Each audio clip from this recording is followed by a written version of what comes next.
exciting today, and I just had to put that on the record. For those of you who are watching us on equipment, I just want you to know we have a tremendous outpouring of those of us who are aging gracefully in the District of Columbia with us today. And so it makes me excited to see and to know that not only are we still a viable force, but we're making a statement by being present today. So thank you very, very much for your outpouring. And I want to indicate that I'm supposed to give you the time. The time is 11:06 a.m. on Thursday, May 25th, 2023. We're meeting in person and virtually via Zoom to hold the public roundtable on PR25-116. Director of the Department on Aging and Community Living, Charon P.W. Hines Confirmation Resolution of 2023. And I'm going to ask the witnesses to keep their remarks to 5 minutes, because I know we're an enthusiastic group, so you might want to go longer, but 5 minutes, and then we'll all get through this successfully. And having said that, I want to note that the entire written testimony will be a part of the record. So if you have not submitted any comments that you choose, please email them to CEAL@dccouncil.gov, and that's CEAL.council.gov. The Department on Aging and Community Living, fondly referred to as DACL, provides information, assistance, and outreach for district seniors, people with disabilities, and the caregivers. In partnership with community-based organizations across the district, DACL offers many free or low-cost programs and services assisting district seniors. DACL's programs include community activities, events, nutrition and transportation services, case management, healthcare and insurance counseling, Alzheimer's prevention, caregiver support resources, and adult protective services. Importantly, DACL focuses on giving every aging resident the opportunity, resources, and services to live boldly, enjoy life, stay engaged, and have fun. Ms. Hines, the nominee to lead this important government institution, will tell us about her plans for moving DACL forward. She has served as the acting director of DACL since February 3rd, 2023. Mayor Bowser nominated her to be the director on February 17th, 2023. Previously, Ms. Hines served as a senior advisor to the chancellor of the District of Columbia Public Schools since 2018, where she led and supported strategic projects to eliminate barriers to student achievement. Prior to joining DC Public Schools, Ms. Hines managed 10 agencies as the director of the Mayor's Office of Community Affairs, which is the essential connection between the district residents and the executive office of the mayor. I look forward to hearing how Ms. Hines plans on using her past experience to improve and build upon the vital senior programs and services in the district. Importantly, what has been her activities and approaches to leading the organization since her nomination in February, and what are her current and future plans for the agency. So with that said, let's get started. I want to acknowledge that we have been joined by my colleague, Councilmember Lewis George, and we'll ask her if she wants to make an opening statement. All right. Thank you so much to our fearless chairwoman, Councilmember Anita Bonds, who has been a champion for those aging here in the district for so long, and continues to do the work throughout every single day, to her and her staff. I am here to voice my support for Charon Hines as the new director of DACL. I have seen her since February get on the ground and get to work. I am the type of person who likes to get on the ground and get to work, and I have seen her and her staff do that. I said to Charon, housing is a priority for me, and she said, housing is a priority for me too. How are we going to help our seniors age in place? How are we going to make sure we secure housing for our seniors? When we had some issues in Ward 4 at Abrams Hall with our seniors, I said, Director, Acting Director, can you go to Abrams Hall and talk to those seniors? The next week, her and her team were at Abrams Hall talking with those seniors about that. When it comes to outreach in the community, I have seen her even prior to this, when she was working as president of the our LRCA, Lamont Riggs Citizens Association, as president. She showed leadership, and she's continued to show that leadership when we have community events, whether it's DPR events. She has continuously showed up for those events in our ward to help every single one of our seniors. I talked to her about transportation as a priority of mine, ensuring that we can expand transportation for our seniors. And she said, yes, transportation will be a priority, making sure our seniors get to and from where they need to go and expanding that service. We talked about nutrition, something that's important. Department of Aging and Community Living comes out when we do our Ward 4 Care Days, and we've seen a number of our seniors really need support with making sure they have healthy foods, easy to cook foods. And she said, listen, senior hunger is a priority, and we're going to make it a priority. And then I also mentioned enforcement. As a former prosecutor, I feel strongly that those who come after our seniors in predatory ways should be prosecuted and should be taken care of. And I said, I want the investigation that is happening and going into our seniors being protected to be something that Department of Aging works with our Office of Attorney Generals on. And Acting Director Hines said, we can do that, we will do that. She has an exemplary staff at the Department of Aging and Community Living. I see Alice here, who was just with me yesterday at 7 p.m. at a senior house, a senior who was going through some very serious issues with having her house, making sure the house was able to support her and her disabilities. And she was there. I said, I got to leave. Are you okay staying? She said, I got this. And that's right. There's a staff at Department of Aging and Community Living who has been doing this work, and they got this. And I think with the leadership of Director Hines, they will be able to really move us forward, working with our villages, our senior villages across the district, working with our Ward for Many Commission on Aging. That work will continue to happen. So I have a hearing at 12 o'clock as the chair for facilities. So I won't be able to be here throughout to hear the testimony. I will try to come back down for the vote.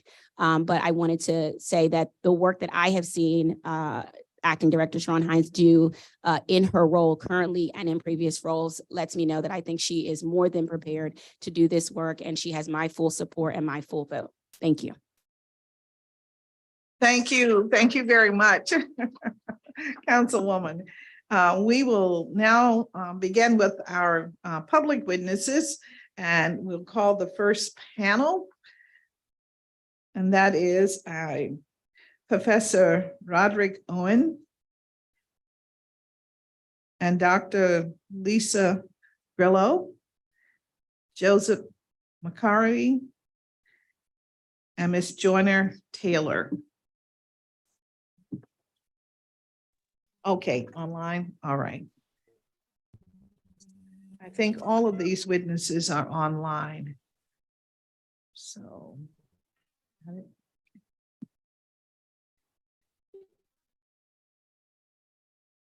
Professor Owen, we'll begin with you when you are ready.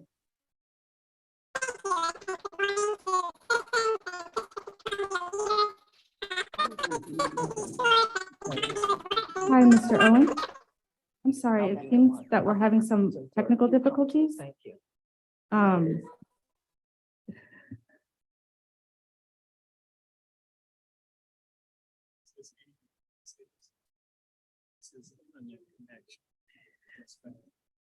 Professor Owen, your internet connection is giving us pause. So I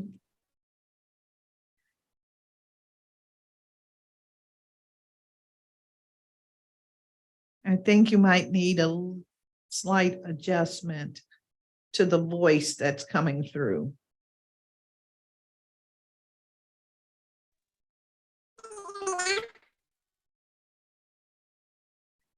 Good morning, and I think we're still having that same feedback.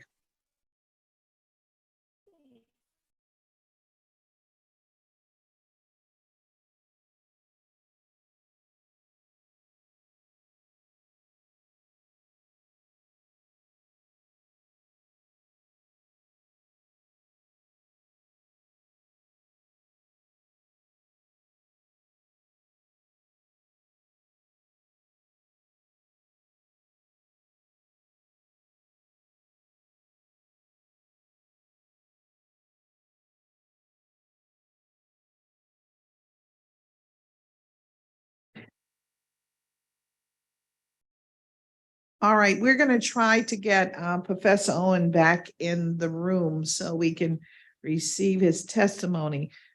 Is Dr. Grillo available? All right, we'll start then with Dr. Grillo. Hi, good morning. Is my audio working? It is perfect. Thank you. Wonderful. Thank you. Good morning, Chairperson Bonds and members of the committee.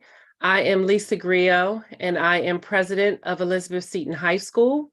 We are an all-girls Catholic college preparatory high school located in Bladensburg, Maryland.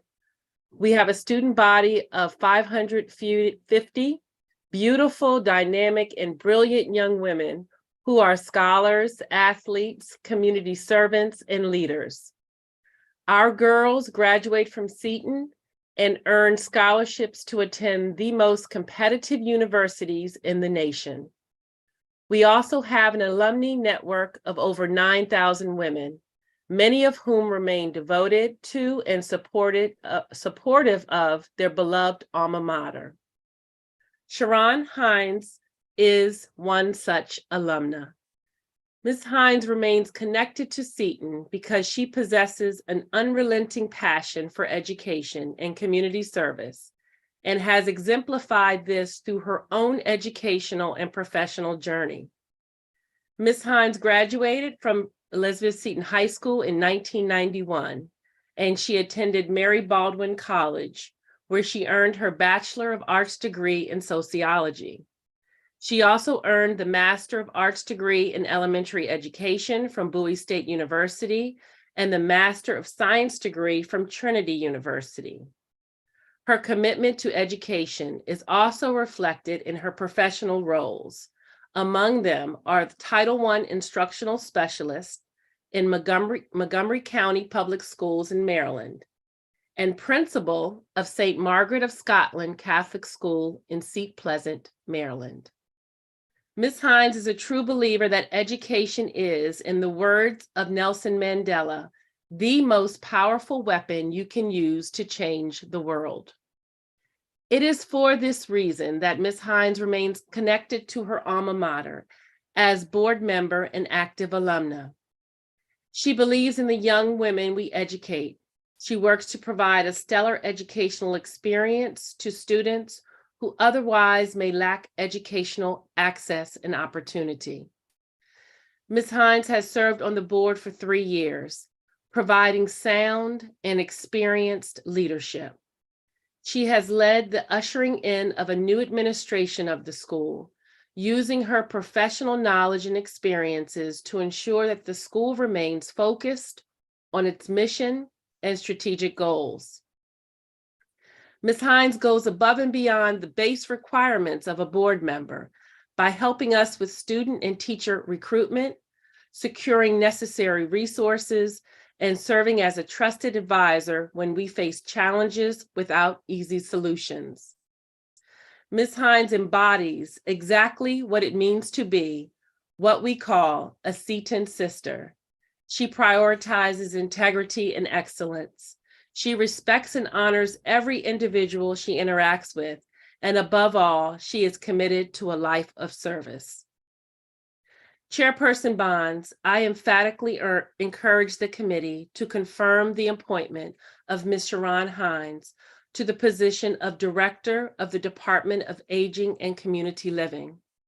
As a woman of deep faith, Ms. Hines has used her life to improve the circumstances of others.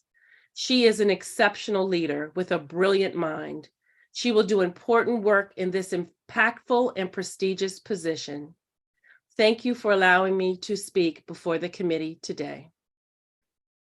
Thank you very much for your testimony. Next, do we have Professor back? All right, we'll try again with Professor Owen. Thank you. Is the audio working this time? It is. Oh, good. Thank you so much, sir. Well, thank you for giving me the opportunity to testify on behalf of Charon, and also I am speaking on behalf of myself as a professor emeritus, but also on behalf of the Mary Baldwin University Alumni Association. And I offer these comments and reflections as a professor who's taught hundreds of undergraduate and graduate students over the last 40 years, and as a teacher who's developed a course on leadership ethics in the last 25 years. I worked closely with Ms. Hines when she was an undergraduate student enrolled at Mary Baldwin College in the early 1990s. Since then, she's completed a master's degree from Bowie State in '99, an MS degree from Trinity University in 2007, and as you know, most recently, she served as a senior advisor to the Chancellor of the District of Columbia Public School System and as director of the Mayor's Office of Community Affairs, Mayor Muriel Bowser. I have remained in touch with Ms. Hines over the years and followed her professional career with great interest and growing admiration. Indeed, even as a young woman, it was very clear to me that Ms. Hines would not only succeed with her life goals, but that she would serve as a strong and capable leader. Indeed, even beyond her excellence as a student and her obvious intellectual prowess, Charon was a confident, secure, and dignified young woman to whom others turned to for guidance and support. Moreover, rather than being an ego-driven leader, Ms. Hines always exhibited a spirit of compassion and an ability to work in a fair-minded and collaborative fashion. Clearly, those traits have continued to develop in the years since college. I should add that even during her time as a college student and as a younger professional, a young woman in her 20s and 30s, Ms. Hines always appeared to have the ability to efficiently handle necessary day-to-day tasks and routines, while also keeping an eye on matters related to mission and long-range planning. This alone marks her as an exceptionally strong and capable leader.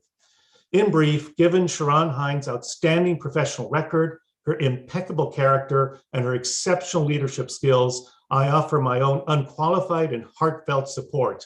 I don't have any doubt, no doubt whatsoever, this Ms. Hines will rise to the challenge and serve as an excellent director for the Department of Aging and Community Living. Thank you.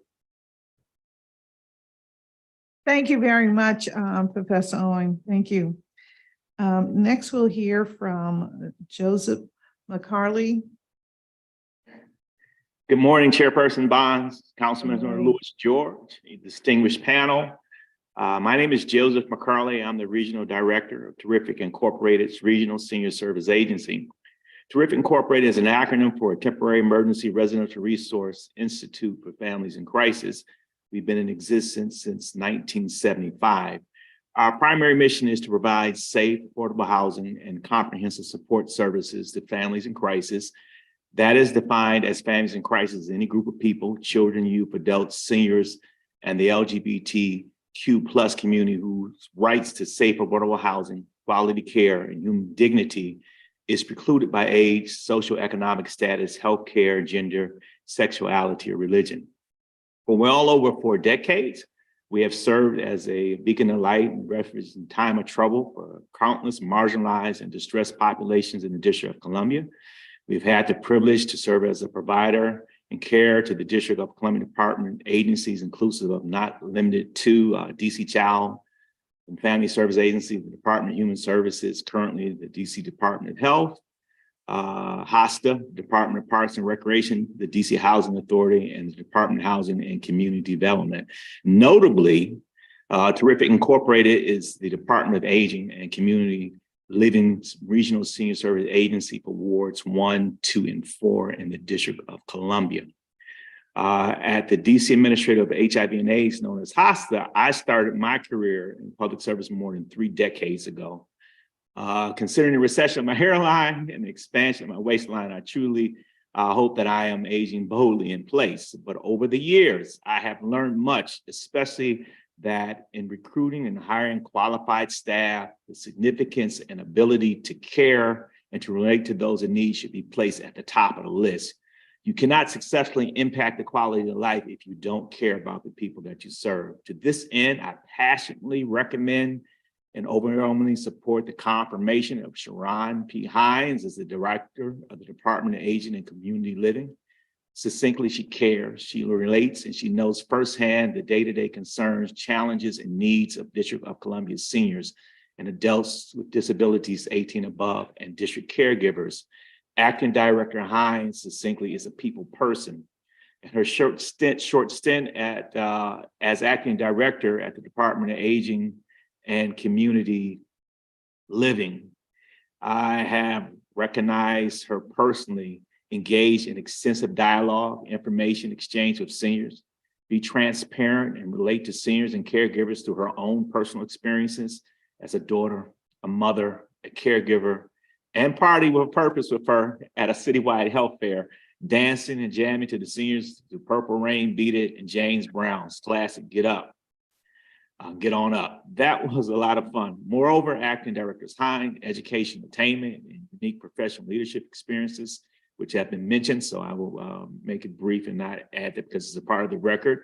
Her master's degree at Trinity University, Bowie State, and arts at Baldwin College uniquely prepares her to excel to this role as director of the Department of Community Living. And as far as I'm concerned, anyone who can manage the emotions and needs of several hundred children and adults from all walks of life in one setting as a principal is uniquely and significantly qualified for this position. District seniors desire new leadership that is reflective of them and understand that we are our brother's keepers. A thriving community is a community that cares for one another, especially seniors. The onslaught of COVID-19 attributed to significant death, untold suffering, and fear for countless seniors. Slowly, our seniors are feeling more comfortable in returning to the community. However, given the uncertainty of COVID-19 and the rise of violent crime, they greatly appreciate leadership that is willing to go the extra mile to meet them where they are. The term client and patient had been replaced recently with consumers. Consumers is a marketing term in a segment. District seniors want to be recognized and heard as a person. Acting Director Hines understands she cares for persons and people and not in an ambiguous sense as a marketing segment or a stakeholder. All district seniors deserve to be heard and recognized. The haves and have-nots, the frail and the mobile. In conclusion, I overwhelmingly recommend that Acting Director Hines be confirmed as Director of the Department of Aging and Community Living. District seniors, DACL, and senior network providers deserve a transformational leader to advance and correct administrative complacency, effectively allocate resources geared towards allocating and effectively funding frontline service providers, and to meet the intrinsic need and changing dynamics and circumstances of district seniors, the disabled, and older caregivers. On behalf of district seniors we serve, please allow her to continue to diligently prioritize the dignity and needs of most vulnerable residents in our city, our seniors and children. DACL and the lead agency administration to the future of senior service. Thank you very much. Thank you very much for your testimony. And then we have Ms. Vandelar Joyner Taylor. All right. Okay. Perhaps we will receive Ms. Joyner Taylor's testimony in writing. She's not in the Zoom hearing. I want to thank each of you for your testimony. And I must say, I made a list of the characteristics and attributes that you attached to Ms. Hines. Integrity, relates to seniors, empowering, mission focused, strong leader, efficient, and transformational leadership. So I want to thank you for that. I could ask you a few questions about how have you seen her perform, but I think we're all very clear and we appreciate getting your testimony this morning. So thank you very, very much. So I will not have any questions directed at any of our witnesses on the first panel, but I want to thank you very, very much. It's important to hear from those that have experiences with our nominees and are willing to share that experience with the public. So thank you very, very much. Oh, she did. All right. Well, we have Ms. Joyner Taylor, and she will also provide her oral testimony this morning.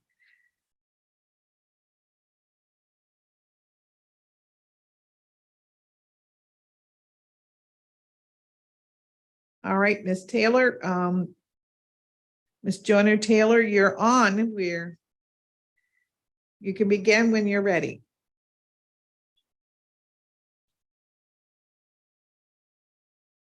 Well, you're muted, so we're trying to hear you.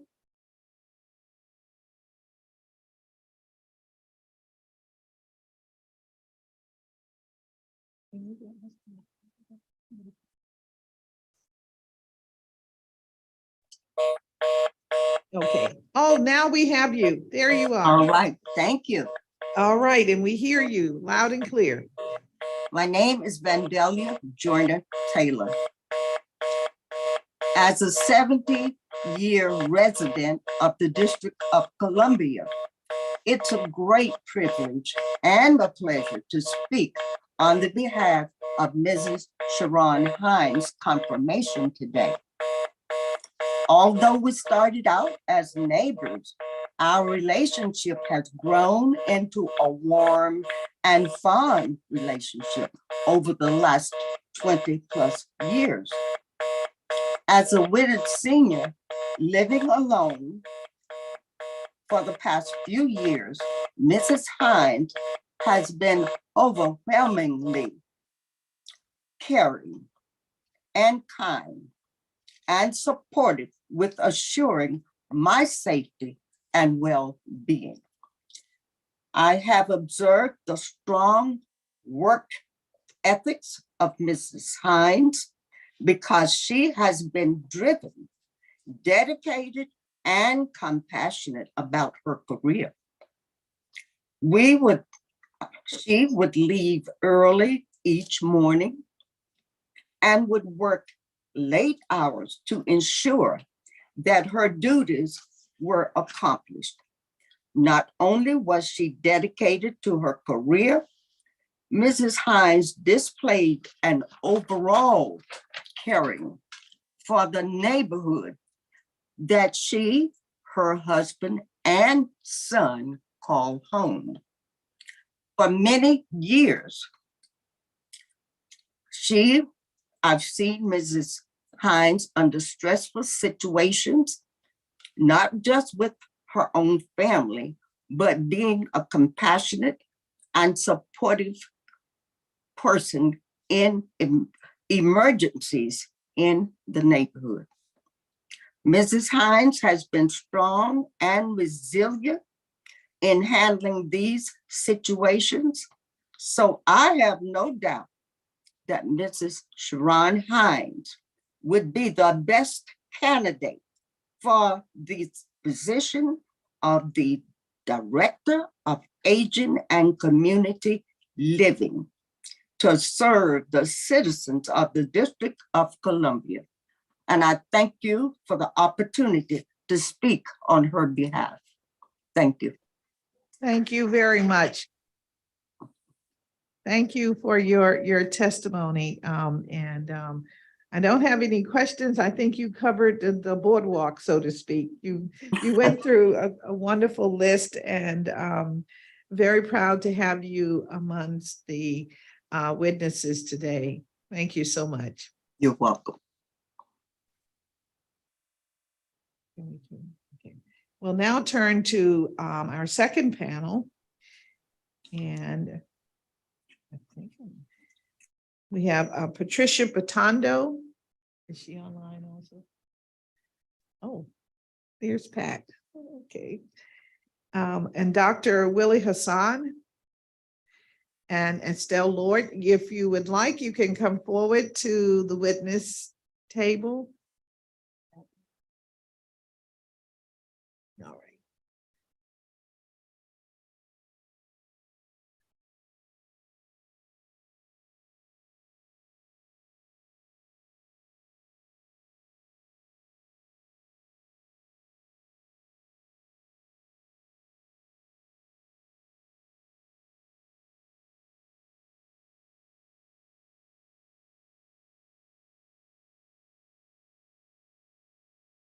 All right, Ms. Batondo, you can begin when you're ready and just press the button. It should turn red and you're on and your mic is on.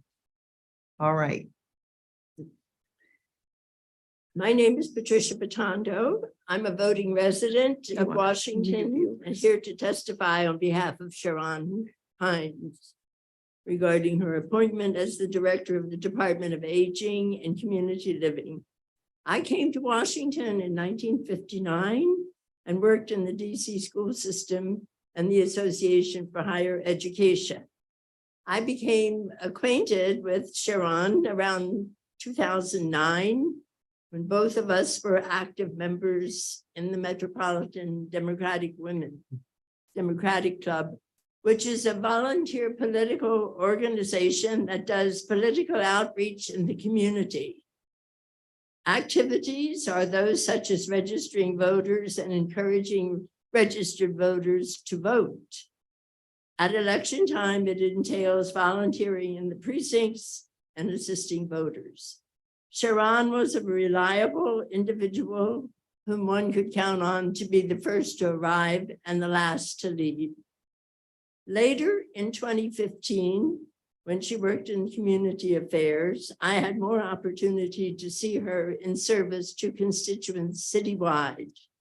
She was very conscientious about taking care of anyone who came into her office seeking help. In many instances, I referred people to her as I knew she would find a way to analyze the situation and resolve the issues, especially with the elders in my neighborhood.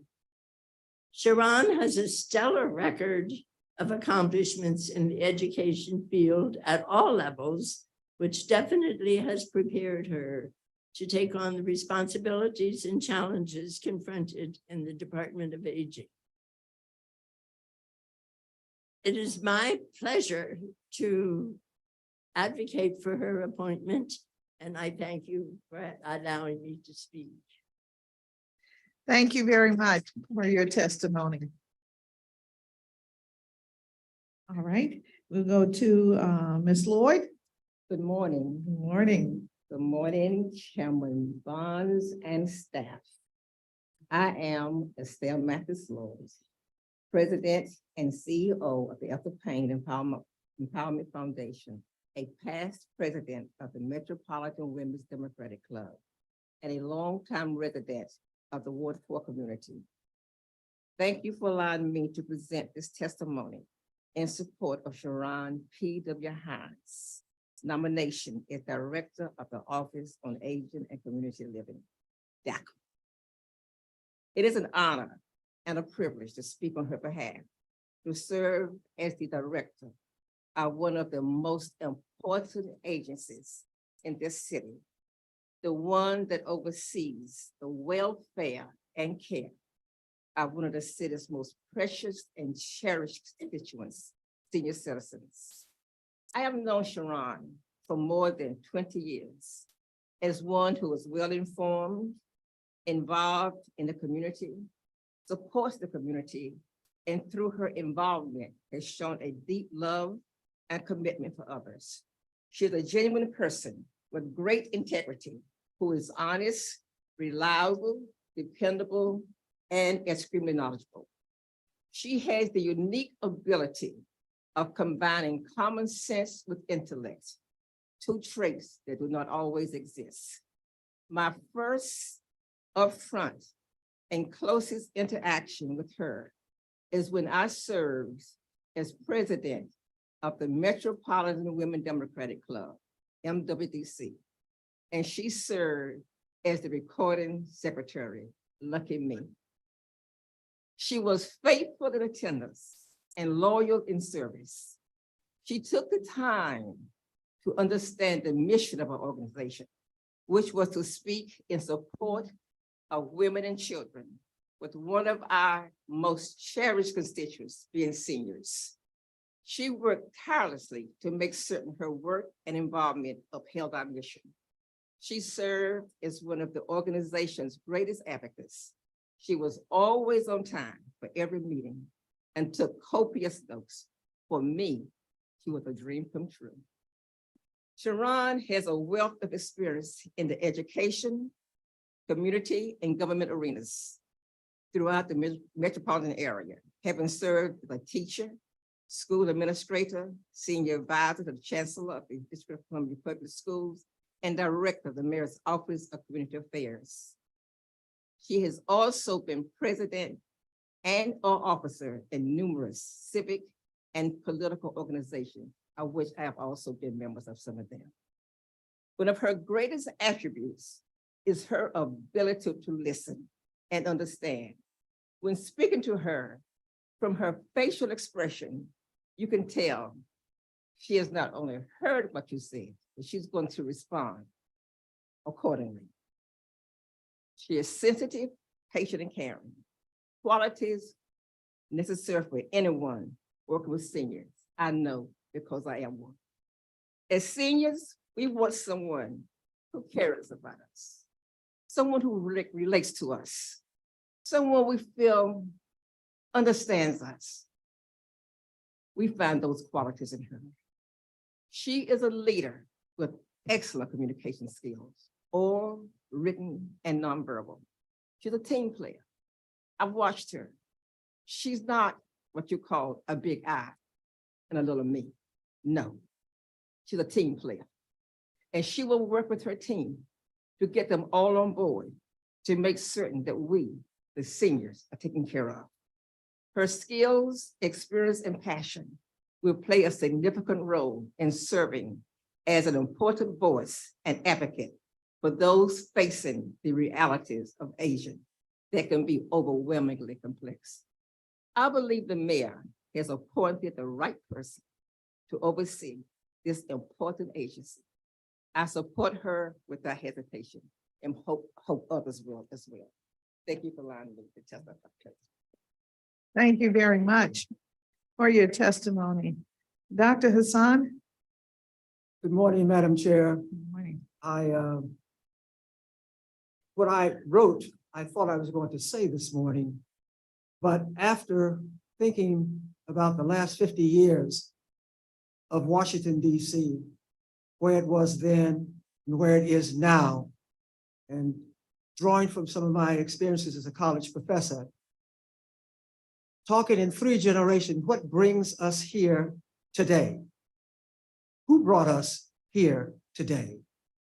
And I believe that we need to give propers to the grandmothers, the mothers, and then Charon, because she's been on a trail that placed her here.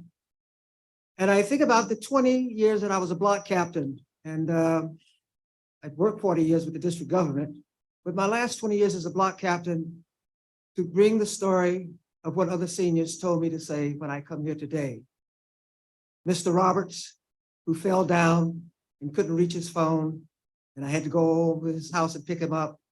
Miss Mary, who had 3 strokes and is happy now to receive things that the department would provide for her.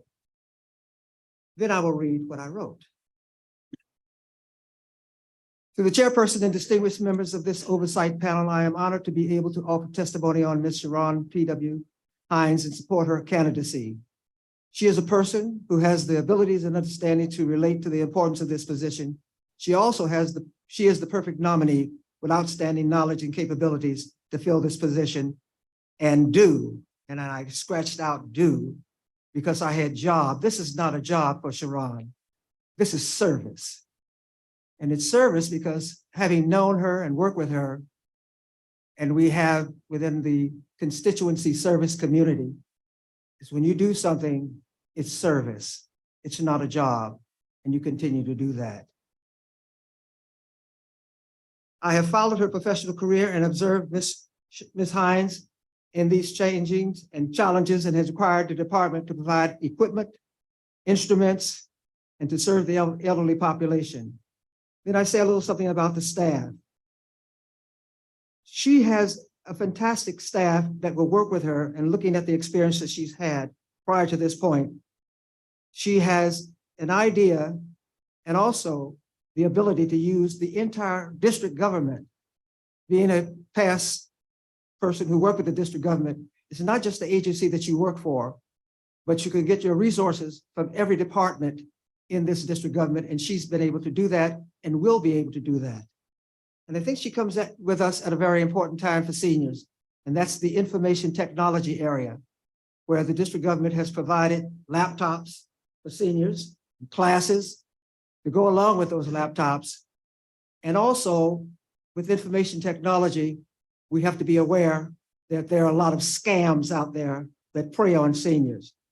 And lastly, I'd like to say, seniors like to be able to enter their house, live in their house, and leave their house in safety. And I will quote from my notes, her position will instill trust in the people that she serves. Live boldly. That's their. All right. Thank you. Thank you very much. Thank you very much for your testimony. And I know that your focus on the confirmation of Ms. Hines, but since you're here in person, I thought I would just ask a little bit from each of you, what are your goals about the type of service expectation you have from a DACL under Ms. Hines' leadership?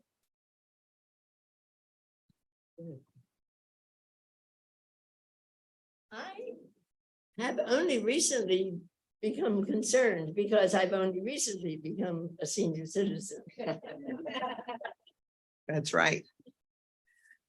But I got the astounding news that my ward has the oldest residents.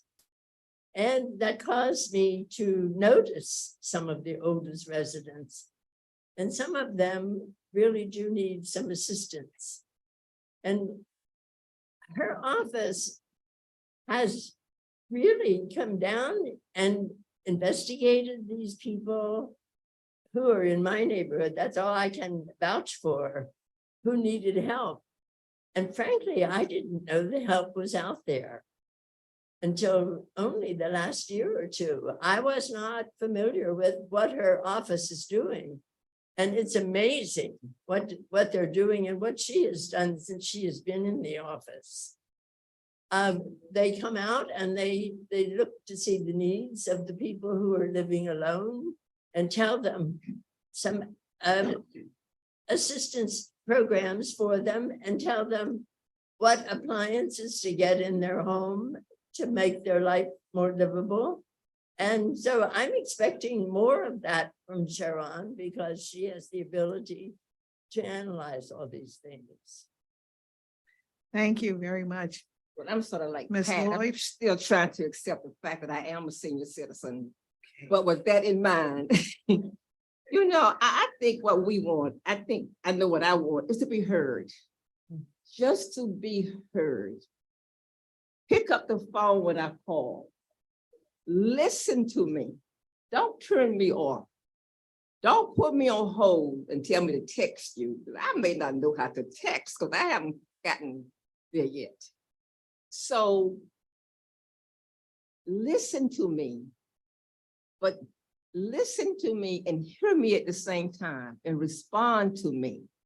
When you come in my neighborhood, if you see that the grass is grown and that the house is vacant, it may not be vacant. It may be a senior living there.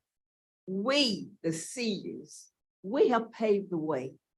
We have worked hard and tirelessly. We deserve to rest. We deserve to be heard. Let us stay in our homes.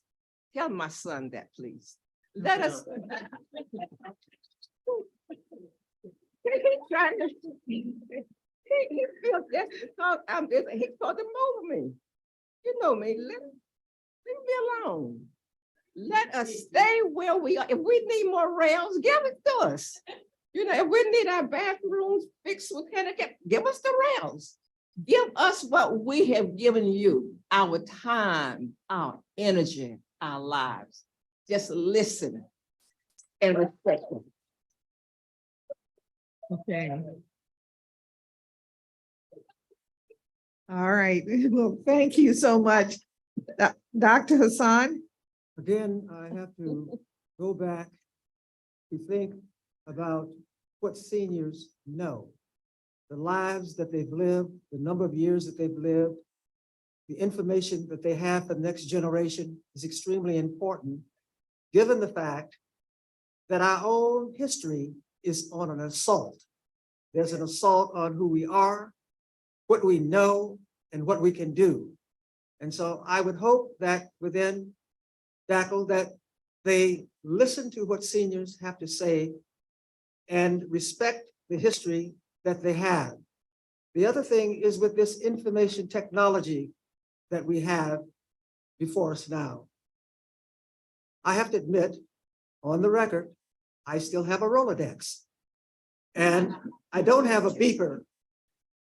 And I do know how to text, but I don't know how to do attachments. So therefore, I'm very grateful to the district government, and I'm sure you were a part of that, of creating the information technology where seniors can be abreast of what's happening with the information technology. So I would say that we fight as we've done from her grandmother to her mother to herself. We fought the fight for the next generation.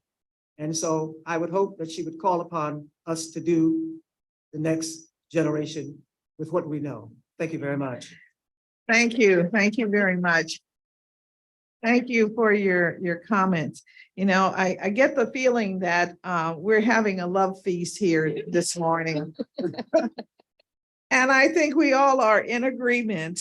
And, you know, it's a good thing because so frequently what we hear today is gloom and doom.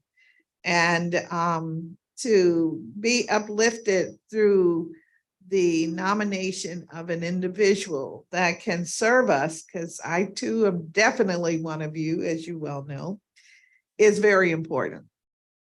Dr. Hassan. I just remembered that Charon's father is in the house. And I believe he is. And I believe that that's the second part of the generational push. The life that he lived and the sacrifices that he made, and to be here and on record to see his daughter elevated. All right, okay. Well said. I'll take a moment of personal privilege and ask Mr. Hines if he would rise so we all can acknowledge you. And all right, okay.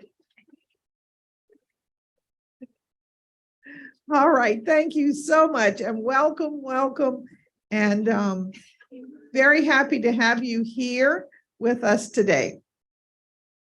All right. Are there any closing comments that you would like to make? Any? Yes, Ms. Patondo.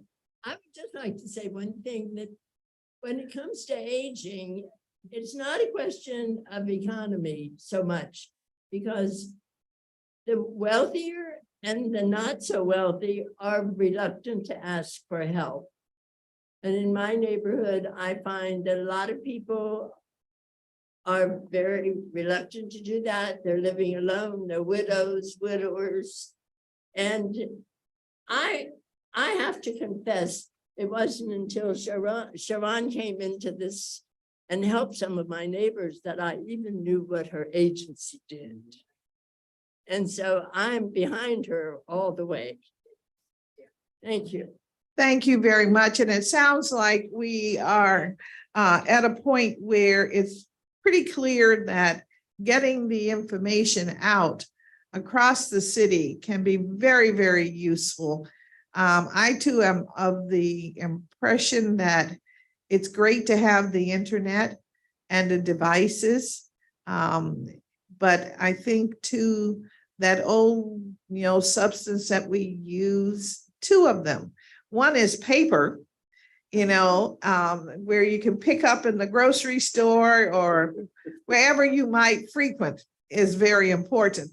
And most importantly is making that phone call to your phone tree and adding on your phone tree, if you can, those that you suspect are feeling isolated may be another way that we can reach everyone in the community.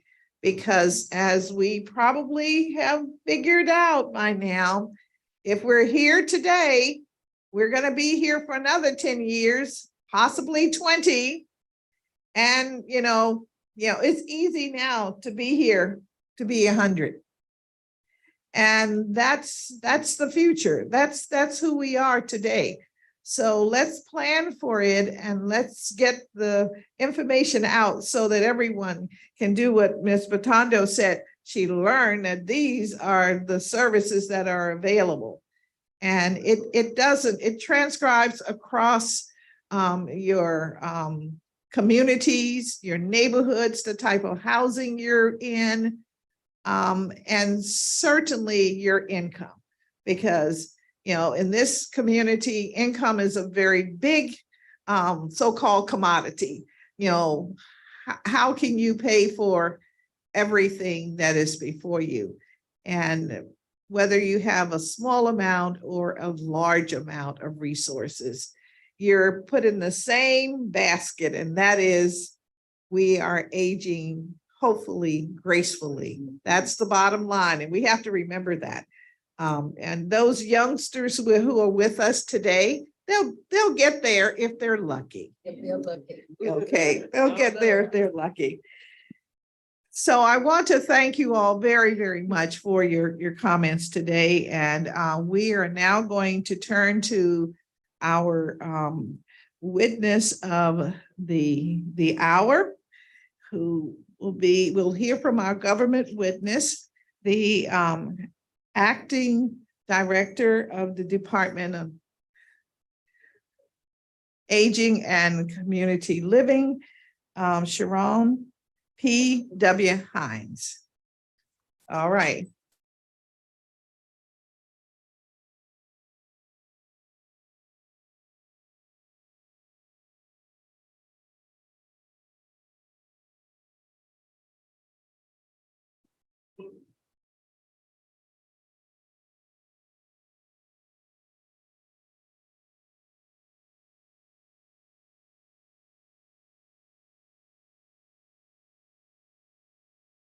All right, good morning. Yes, 2 minutes before. Okay. It's a pleasure. Okay, now you raise your right hand and I will swear you in. Do you swear and affirm that your testimony and any statements that you make before us today to be truthful and complete? Yes. All right. And you may begin when you're ready.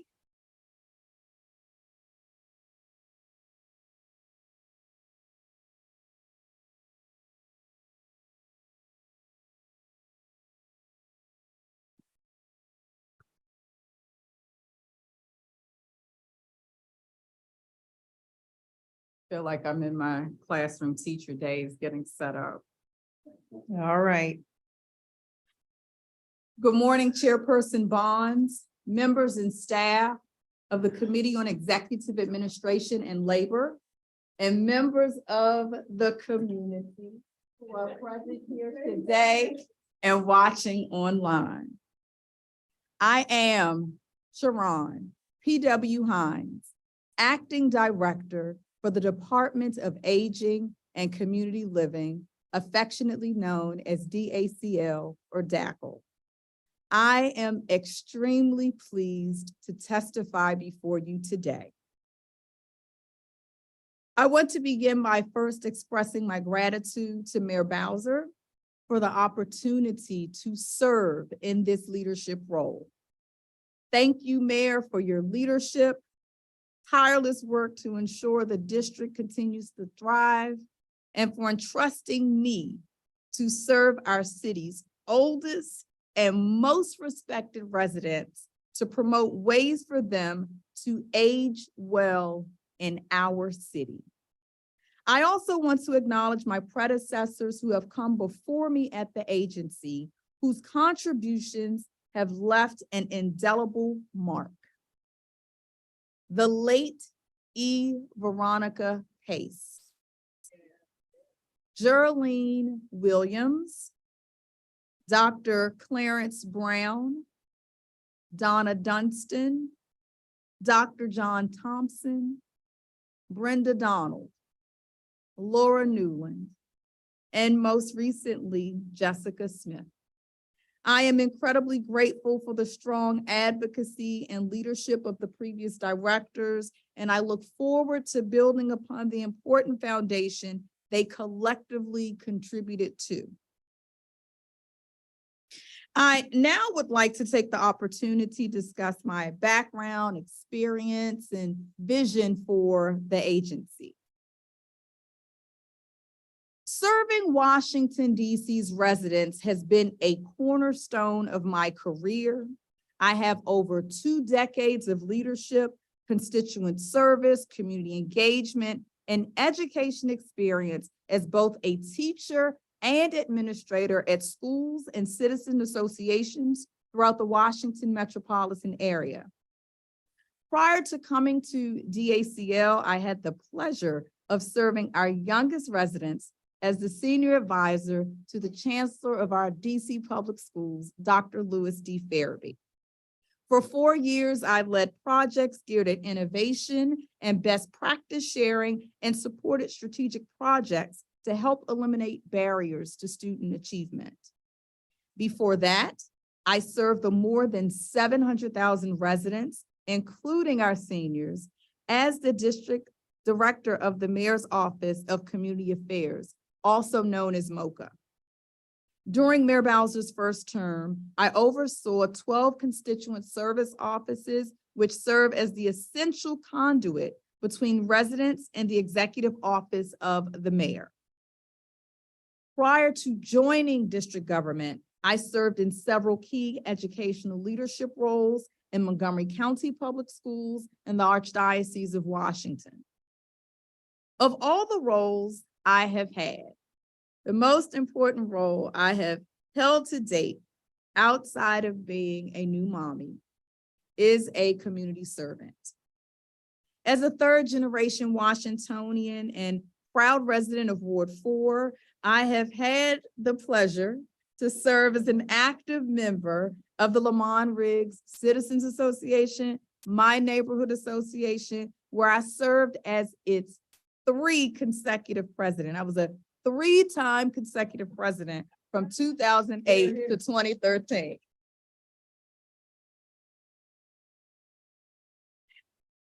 As the daughter of a disabled Gulf War veteran who is in the chamber with me today,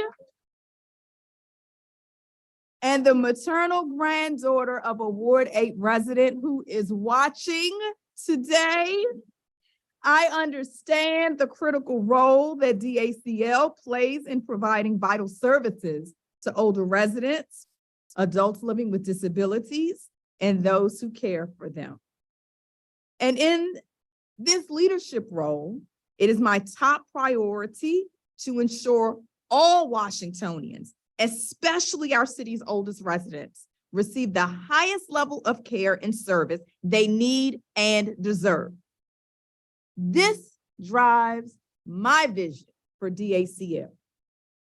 Over the course of my time at DACL, I have had the opportunity to visit several of our community dining sites, meet with members of our senior service network, and engage with older adults and caregivers at their places of residence, work, and leisure throughout the district. And through these conversations, I have learned that one of the biggest barriers facing our aging population is accessing resources and programs they need to live healthy and fulfilling lives.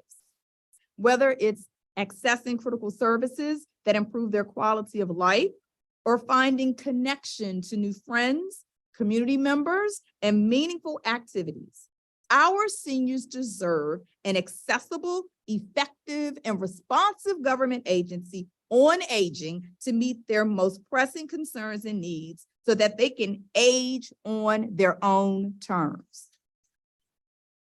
And as the director of DACL, it will be my top priority to ensure this vision becomes a reality for all residents who DACL serves by elevating our core programs and services through strong measures of evaluation, transparency, and accountability. Engaging our seniors, adults with disabilities, those who care for them, and the broader DC community, and energizing our sister agencies, senior service network, and external DC stakeholders. I'll expand on these goals more now. First, DACL will elevate our core programs and services through strong measures of evaluation, transparency, and accountability. Since becoming a department, DACL has made tremendous gains. The agency grew with the merger of the Adult Protective Services Unit, which investigates allegations of abuse, neglect, self-neglect, or exploitation of vulnerable adults, and provides services to stop and prevent further abuse. At the height of the COVID-19 pandemic, the agency responded urgently to the needs of our city's most vulnerable population by continuing to provide critical services and delivering more than 2 million meals to seniors. Additionally, the agency has launched innovative initiatives such as the Senior Technology Program and the Food for Choice Pilot Program, helping to bridge the digital divide and combat senior food insecurity. And to further meet the needs of seniors, the agency took the big leap in centralizing case management and nutrition assessment, increasing equity, consistency, and quality. As the agency goes into its 4th year as a full department, it is important for us to elevate these core services and programs through clear and measurable metrics that define success for the aging population.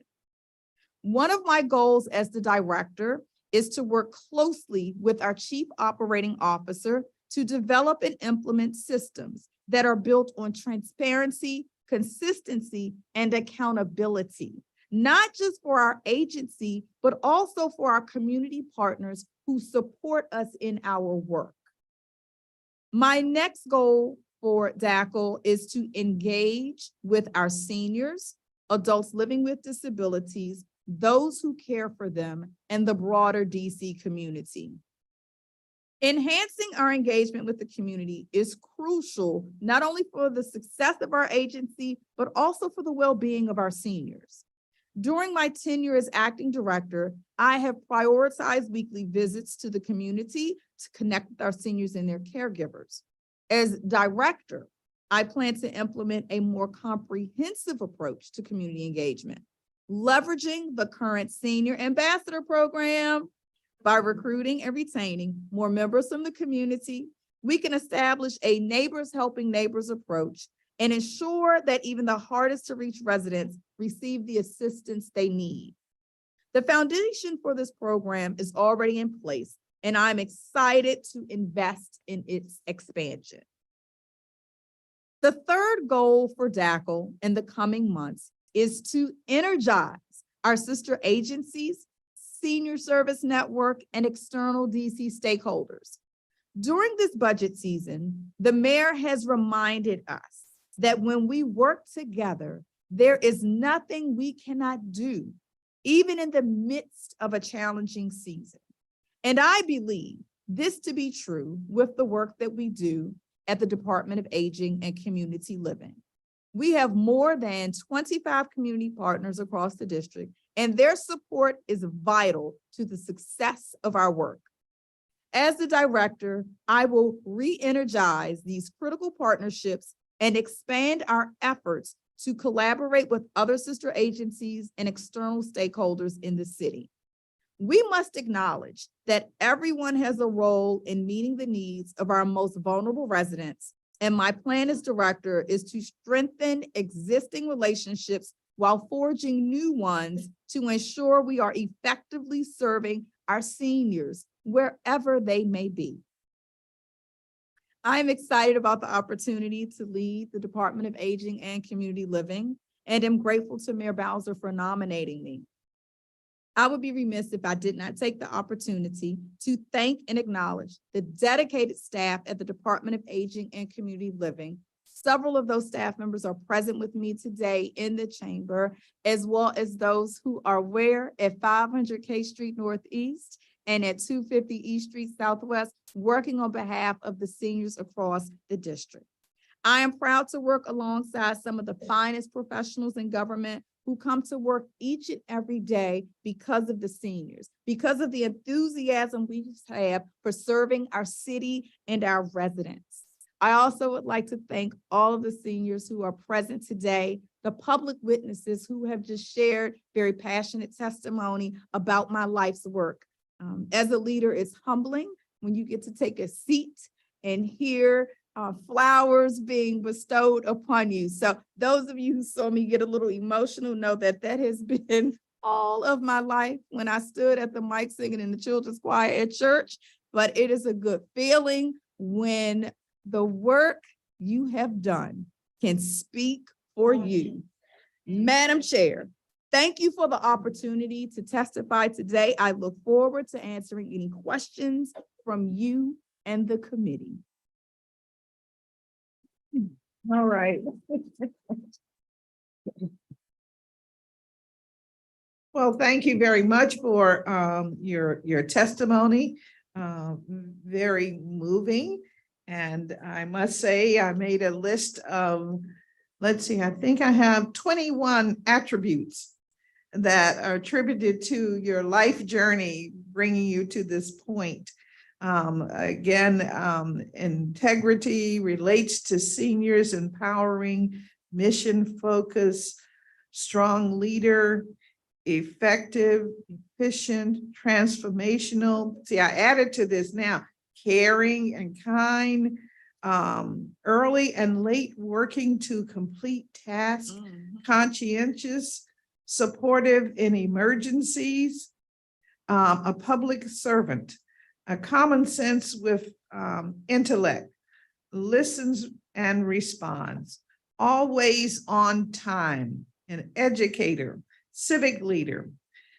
Let's see, can't read my own writing, communicator, and respectable. And I want to thank you again to the public witnesses for providing that list.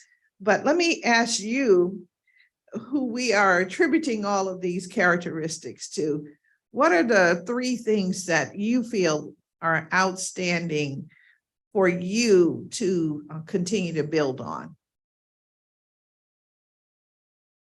That is a heavy first question coming from the table. Oh, it's going to be heavy today. All right.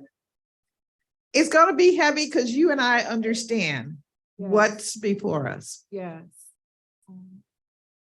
As I have mentioned and described, I take this leadership opportunity very seriously. As a caregiver to a disabled Gulf War veteran who suffered 2 strokes during the pandemic, it is a priority of mine to make sure that residents like my father, who have a support system in his daughters and family, get the care and services they need, but also residents like my father who may not have a support system in family or friends or neighbors, but where the agency under my leadership can fill that gap and provide connection to services, whether that's through the DC Caregivers Institute, whether that's through a home health aide, whether that be through communicating with someone on our call and talk line. I want to make sure that our residents who need somebody have at least one person that they're able to connect to. I would also say what I hear from seniors is, I don't want to lose my house. I don't want to leave my house. We heard that today. And so it has been a priority and investment of the mayor to make sure that our seniors can age in place.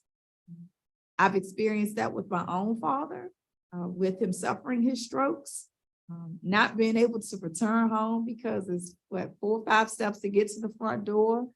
It's 15, 16 steps, and I'm recounting these because I can remember falling down the steps at a young age. and having to pivot and make decisions about what's next. My sisters and I each looked at our individual residents and counted our steps. And then we called the Department of Aging and Community Living to talk through how do we access services. So again, the second priority would be around housing for seniors, being able to continue to age in place. And one of those significant mayoral investments that supports the vision of seniors aging in place is our Safe at Home program, because oftentimes it's about reducing falls in the home. I have now hit 50, but way before 50, I've fallen up some steps, I've fallen down some steps. Just, it just happens, gravity takes place.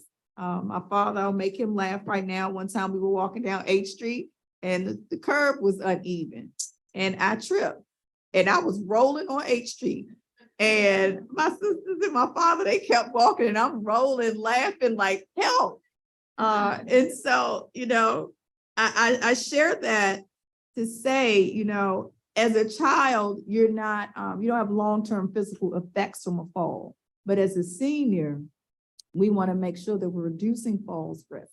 And so our Safe at Home program is important with supporting aging in place, because you can get furniture risers, you can get other adaptive modifications to the home, your bathroom, having grab rails, getting chair lifts, having a standing recliner. And so you ask for 3. So when I think about the third priority and challenge of importance, nutrition, I think about my grandmother who is 95 years old and the Lord willing will make it to 96 in September. I would say probably about 20 years ago, my aunt Jackie, who was a retired DC public school teacher, she's been passed away now, going on about 11 years, but she signed them up when it was the Office on Aging for, we called it Meals on Wheels. And at the time, my grandmother still cooks some meals, but she's so grateful to have home delivered meals for those days when she does not want to, she doesn't feel up to cooking.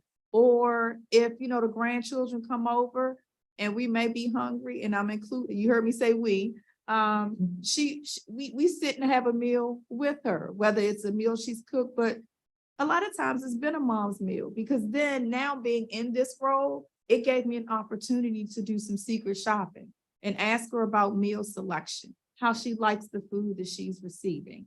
And in talking to seniors when I'm out at the community dining sites, I know how many seniors rely on that hot, nutritious meal going to a community dining site. One, it also reduces social isolation. You asked me for 3, but now I feel like I'm a little bit in the pulpit. You're on a roll. Yes. So I'm going to put a pin right there. Thank you very much. I thought by starting there, it would give you an opportunity to share what's in your heart. And that's very important for us seniors, to have a strong feeling of what's in your heart. And you articulated caregiving, and that's very important. Housing, being able to stay set in your home. And then nutrition, knowing that you're going to be fed. Those are very vital services. So thank you very much for that. I wanted to ask you, as I asked the panel of witnesses, about your thoughts about the types of services that our senior community should anticipate receiving when they are introduced to DACL.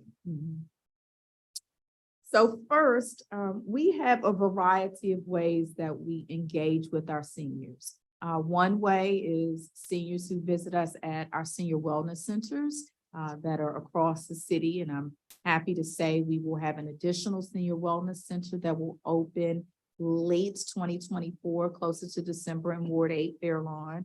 And then, as you are also aware, Council Member, we are identifying residents to form task force in Ward 2 and Ward 3 so that we can conduct a feasibility study around a new senior wellness center in Ward 2 and a new senior wellness center in Ward 3. In addition to when I think about ways we engage with seniors and identify their touch point or access of entry to the Department of Aging and Community Living, it could also be at a resource fair.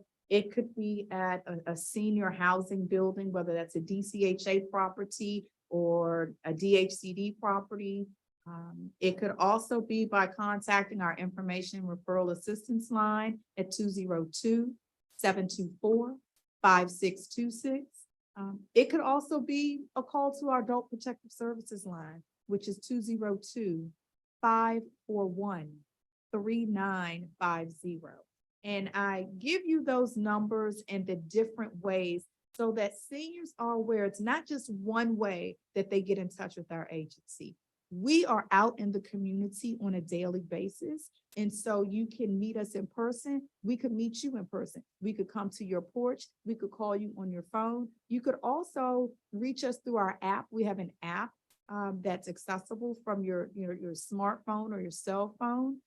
But what I want seniors to know is that we are here and we're here to help you reduce those barriers. So when I think about my leadership at DC Public Schools, oftentimes when I engage with parents and students, well, I had to call this place, that place, and this place, whether it was related to school or a school-related service that one of our sister agencies provided. So I want seniors to know that when they make one call, we're going to do the work for them. We're going to get them the answers. We're going to solve the problems with them, but we're going to do it in collaboration.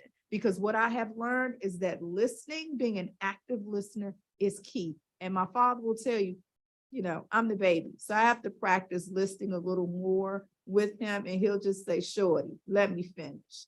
Because I'm already developing a strategy on how we're going to solve the problem. All right. Thank you for that comment. I'll now turn to some of my official questions that I have for you.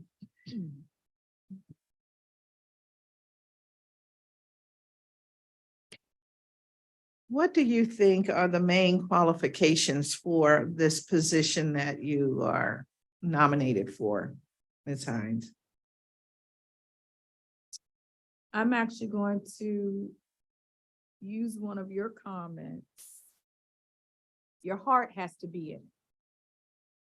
Being a community servant, a community leader, a community organizer, a community connector, it's passion work.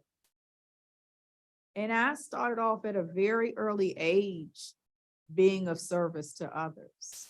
I think about when you grow up in neighborhoods in DC, you have your blood family, and then you have your neighborhood family. So I think about my godfather's family, my Aunt Lil, who was retired DCPS educator.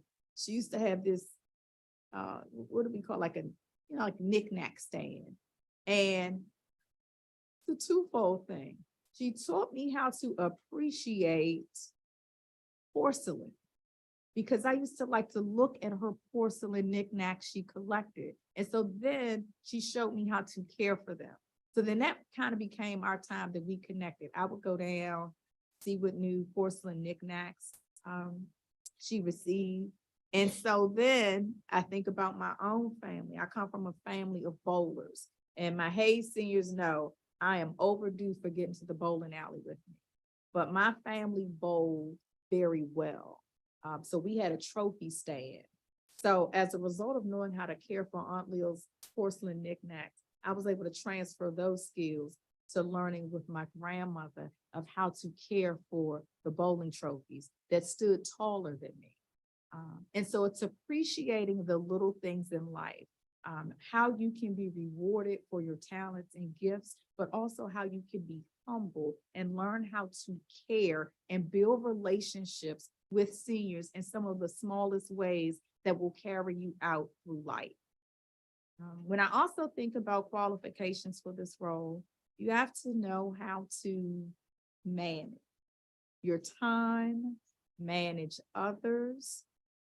Because, you know, our agency has grown. It started off as an office. When it became a department, additional staff were hired. And so having the opportunity to have led a school, I've led and managed and taught children, parents, grandparents, aunts, uncles, nieces, nephews, the babysitter, the person who may have dropped them off to school that may have been a neighbor, as well as parishioners in the church. I would say another quality is being committed. Do what you say. Mean what you say. So it's that, you know, walk the walk and talk the talk. I'm a woman of integrity. If I give you my word, I'm going to deliver on it. And I'm going to follow up with you if it's taking me a little bit longer to find a resolution. Because although I know a lot, I have access to a lot of information. I'm a research practitioner because I was trained that way through Bowie State University and Trinity University. Oftentimes, I may not be able to access it at the moment, but I'm not going to rest until I have an answer.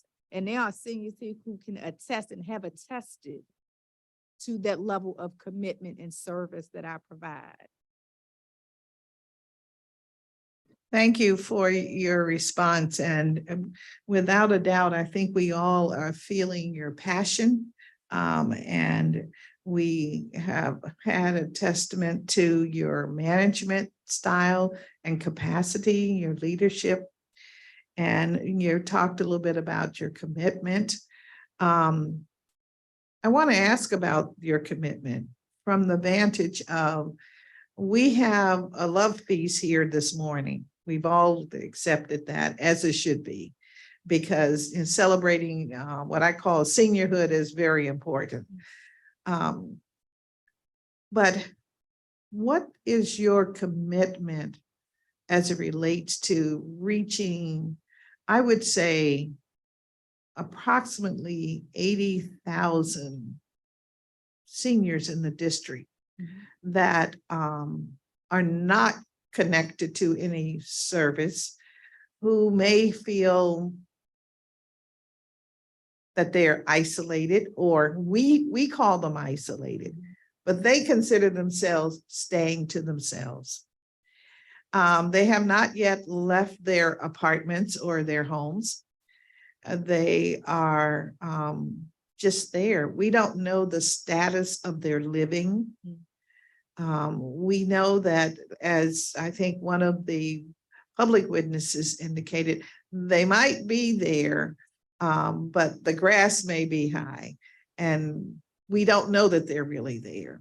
So how do we, what's your commitment, and how do you see the organization going further than just those of us who come out of the shadows and want to be engaged, involved, and live boldly, so to speak? Yes. Thank you for that question and opportunity to reflect on my response. Interesting enough, about 2 weeks ago is when we had our DACL Senior Ambassador training. This was a topic of discussion. How to reach seniors who are not ready to return in person, whether that's to the wellness center or to any other events or programs and services that are offered throughout the district. And so I kind of tasked the ambassadors with thinking about their neighbors around them who they have not seen in a little while, and just knocking on the door or giving them a call to see if they want to participate, have a buddy system. May is Older Americans Month. There are activities and events happening every single day of the month. I have been in 4 fashion shows this month.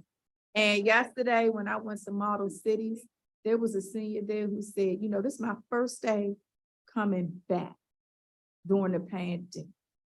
She said, and you know what, I've been gone so long, I have to sign back up. And I said, I'm glad you are here today. She said, well, they told me it was a fashion show and there was some other events going on that she wanted to get reacclimated with. We also work in strong collaboration with our senior social network, which are our grantees. And so they have a variety of programs around reducing social isolation. I think about East River Family Strengthening Collaborative. They have these cafes. There's one at Kenilworth Recreation Center. There's one at Washington Wellness Center, but they're informal opportunities when there's smaller gatherings of seniors that can come out and get engaged. And so it is my hope that as I continue to connect with seniors on a daily basis, I always say, bring someone else. I recently met with all of the villages and I said to them, I'm giving you some homework too. Mail me, not email. I said, snail mail me your brochures so that I can have them in my DACL toolkit when I'm out in the community and I can talk to seniors about other ways to get them out and about. So as of this date, I've had over 50 engagements, different events across the city with seniors, and I've connected with more than 2,000 seniors, whether that's being on the Senior Zone, being on Stoddard Live radio show. You know, we have a monthly Beacon column. I call seniors myself, seniors in my neighborhood, seniors that I've met in the community, just to follow up on some of their issues or concerns they've shared with me, and said, well, if I come over, can you get some seniors together that I can talk to as well? Case in point, on Saturday, I'm going to be meeting with our senior Olympians that will be representing DC in the Senior Olympics, because they've shared with me they need some additional support. Look at this nice plug I'm giving them, because they're going to be representing the District of Columbia at the National Senior Games. And so I am now putting together kind of like a little interagency collaboration with DACL, with DPR. And we're also going to look at some of our other sister agencies, how we can support, finding out what they need first, because that's one thing I know. I got to listen. I need to hear directly for them. I have a spokesperson that I'm in touch with, but those are some of my ideas around how to engage with the seniors who have not been returned. Well, I must say that's a big accomplishment to have already developed a list of 2,000 contacts. But, you know, we're all human. And so is the expectation that each of your ambassadors will engage in some of the activities that you described, or just tell us a little more about how you see the ambassadors being used and what's the volume? How many ambassadors? Because when we think about 80,000 that are not engaged with you today or with the office, how do we engage them? How do we get that them? 80,000 is not falling all on the ambassadors. I can hear some of them go, whoa, you know. But we had about a dozen or so ambassadors that came to training that I was able, that first kickoff training I was able to attend. We have additional trainings coming up because we do have the training taking place in other languages because we know that we have a variety of seniors from all, you know, diversities and cultures and lifestyles and walks of life in DC. But what I want you to also know is that this is a full agency support. And when I talk about the agency, I'm talking about the actual staff, Ed Hayes, the staff at 250 East, as well as our grant partners. And so we're all in this together into reaching out to our seniors who may not be coming back in full force, because you have some seniors who may go to their respective lead agency for events or activities, some who may come to their wellness center. Seniors do have a lot of activities that they're involved in that may not necessarily be DACL connected. But what I'm hearing from you is to ensure that I have a strategy around really connecting with those seniors we may not have laid eyes on in a while. Well, yes, that is definitely where I'm headed, because that has been my concern for many, many years. When I say many years, the for the 8 years that I've had the opportunity to chair a committee here at the council. And I know it's a tall request, and probably one of the most difficult tasks we could ever take on. But trying to reach people and find out what their needs are is so important, particularly now. As you know, during the COVID, we had seniors to just, expire, and to be expired for an extended period of time because there was no buddy system. Their neighbors did not know what their circumstances were. So we want to make sure that that doesn't continue. But more importantly, we want to make sure that whatever is within our powers or within our avenues, service and programs, that at least the broader number of seniors in the district are aware of the programming opportunities. And that's what I'm asking. Of course, we won't reach everyone, because we had this morning in our public witnesses, at least 2 of them said they are just beginning to say that they're a senior. So there are some who will not be acknowledging that they should be talking to DACL. You know how that goes. I understand. So the understanding is, but how do we make sure we get the word out? And again, I use the old paper and the telephone, but in a more systemic way. I wanted to have a clear understanding of how you see your role of getting the information out about DACL, in a very broad manner. I mean, are we thinking that we're going to do at least once a year or twice a year a mailer that is attached to maybe I've been around long enough in government that when you send information, let's say from the tax office, maybe there's a flyer there that everyone gets a tax bill. I think we all get a tax bill. And so maybe that's where some information is contained, that says, we're here, come and have fun with us, just a thought. That's a good idea. Thank you for that suggestion. Yeah.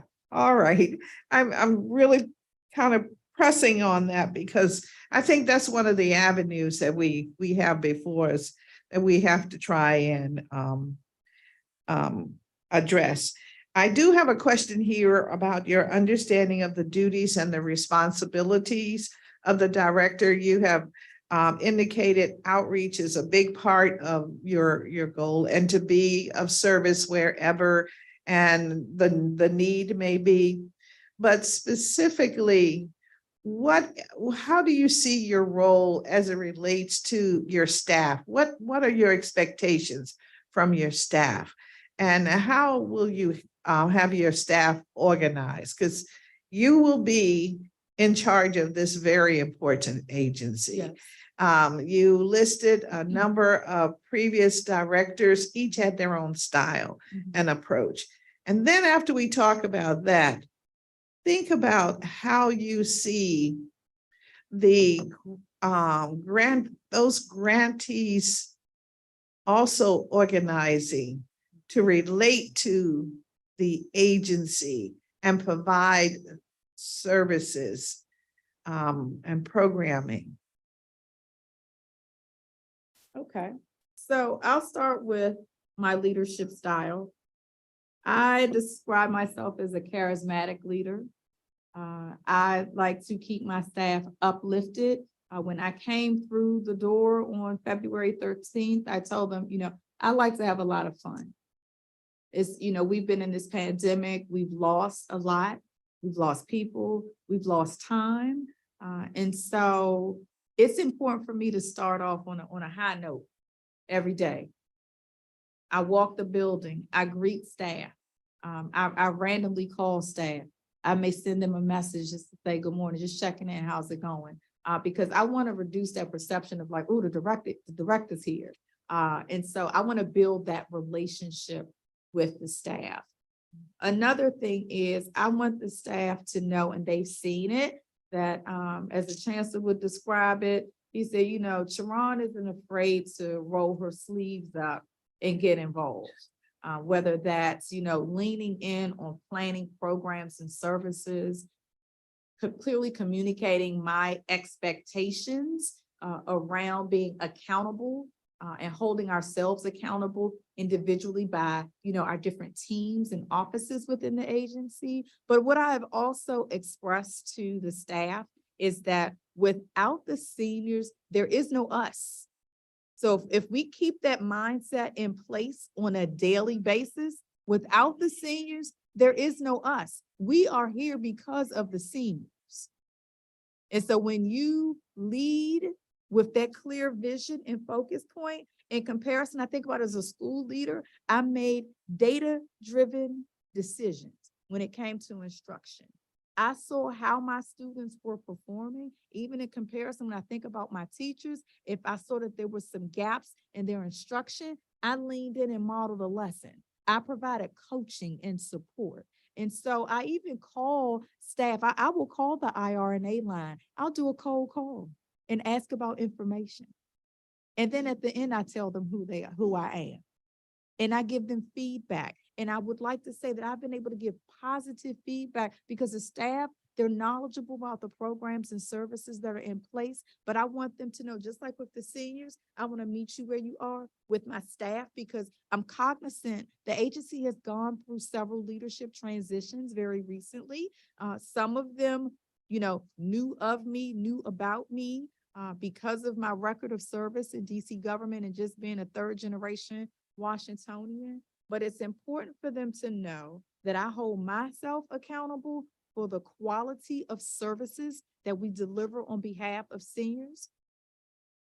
Now, the second part of your question talked about grantee organizational management and how they relate or connect to the agency. And so I have regular touch points with our grantees. And so currently with our lead agencies, we have a RFA process taking place right now. In about 3 more weeks, proposals are due. But I made a priority that I attended the RFA information sessions so that I could meet, you know, yes, we do have current grantees that attended and we have potentially new grantees that attended the information session. But I wanted them to hear from the acting director. I wanted them to meet me, have an opportunity to get to know me a little bit, hear my vision so that they know about the expectations that I have in place for our grantees, because they are a part of the Department of Aging and Community Living. We rely on them to be a collaborative partner to support our work in delivering on behalf of the seniors. And I hold the grantees, just like my staff, accountable. If there's a challenge, if there's an issue or concern that a senior raises to me, I'm responsive. And I make sure we have a plan of action in place. And if we need to pivot and make any changes, that's what I'm going to make sure that I do. Actually, that's what I have done. And so you're informing us that as it relates to your grantees, your expectation is that they will get to know you, that they will in turn sort of mimic your style of delivery to the community. All right. Okay. Well, then I also, just to be on the safe side, I better ask, how do you see your role relating to the council, since we're responsible for oversight of the agency? Well, I think about some of the seniors around me and behind me that testified, know that you and I have had a great working relationship in the community. We sit on some of the same membership organizations, but I see you, Chairperson Bonds, the committee, the entire council as a partner, as a collaborator, as a liaison. And I think about one of our very first conversations we had in this acting director role. I said, it's great that we have a relationship in place. And then I said, I'm back reporting to you. because when I directed the Mayor's Office of Community Affairs, you were my committee chair then. And so you held me to high expectations then, and I know you're holding me to even higher expectations now. I have had an opportunity to have touch points with every member of the council, whether that's been on the phone, most cases on the phone, or in person. A few, I'm not gonna name drop, need to still return my call and text message. So that's just my PSA and plea. Or I'll just come back down here and come see you. But I have had some very rich discussions with all of the members of the council, including Chairman Mendelson, around priorities. I've asked for the priorities, any feedback, concerns, or issues that I need to be focused on. And so we're partners in this work on making sure we deliver the best quality of care and services to the seniors in the District of Columbia, as well as their caregivers and those who are 18 and above with a disability. Thank you for your response. I will now pause my questions to turn to Councilmember Fruman, who is on, he's in the room. All right. He will be talking with you virtually for the next 10 minutes. Okay. Councilmember Fruman. Thank you very much, Chairperson Bonds. I don't know if I'll use all 10 minutes, but we'll see. Great to see you, Acting Director Hines. It's really been a pleasure to work with you so far, and very much looking forward to working with you going forward. I'm curious, you know, that the senior population is growing and growing. It's growing as in numbers, it's growing as a percentage of our population. The needs are only going to increase, and the opportunity is only going to increase as in the coming years to provide great services to them. I know that you've spoken to making sure people are aware of the services that we provide, and helping seniors to most effectively use technologies. But I'm curious your vision as you come to step in as the head of DACL about the kinds of things that you might like to expand or build on in the coming years while you're in this position. Good to see you again, Councilmember Fruman, and thank you for the question. It's important that in the coming years, we rely on data provided to us from the seniors, from the Office of Planning about where our seniors are located in the city and their needs. Also to, you know, acknowledge that the challenges we discussed today and previously as it relates to seniors in DC, I don't necessarily see that changing.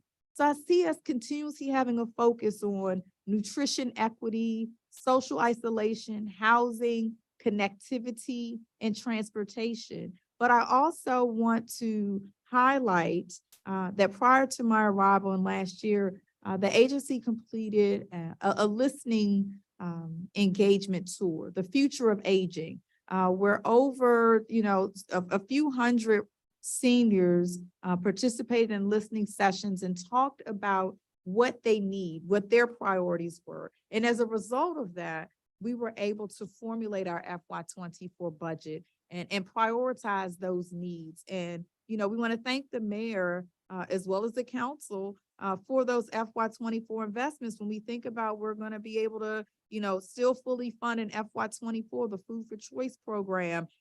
You know, the mayor gave us an additional $340,000 to purchase more iPads. There's more funding, $1 million for our Safe at Home program. There's $1.5 million to expand transportation through the connector card. And so those types of investments, I see us continuing to need those. You know, Public Witnesses talked about still, you know, learning the technology that we have today. You know, I like to put in some stories. I think about, you know, my father, he's in year 2 of having an iPhone. And I'll say a smartphone, so we don't worry about any plugs there, right? But before that, he had a flip phone. And he wanted to keep that flip phone. But it was not in the best shape. And so it was a process. We kind of snuck in the smartphone conversion. My husband's an IT professional. And so, you know, fathers and son-in-laws, they got a good bond. And so I put it on my husband. I said, look, we're going to go get this phone. And then we're going to bring him over here. And then you show him how to use it. And so that will be, that's our future. You know, the pandemic put us into the world of virtual. It's possible for you to attend this hearing today virtually. And so we know that this is another way. When I think about a question Councilmember Bonds asked me about how do we get seniors back into the fold, so to speak. We're still able to connect with some seniors who don't want to physically come back because they have access to technology. Because the iPad program that we have at the Department of Aging and Community Living, the priority is for our seniors who are homebound and receive home delivered meals. So to put a bow on this question, I would say I am approaching the priorities and investments for our seniors based on what we've done in the past, what we're currently doing, and what the future is going to predict by these conversations we have in the present and the data that's going to be provided to us as we continue to engage with our federal partners as well, who conduct research studies all the time when our little local dollars can't kind of take us there. All right, well, thank you very much for that.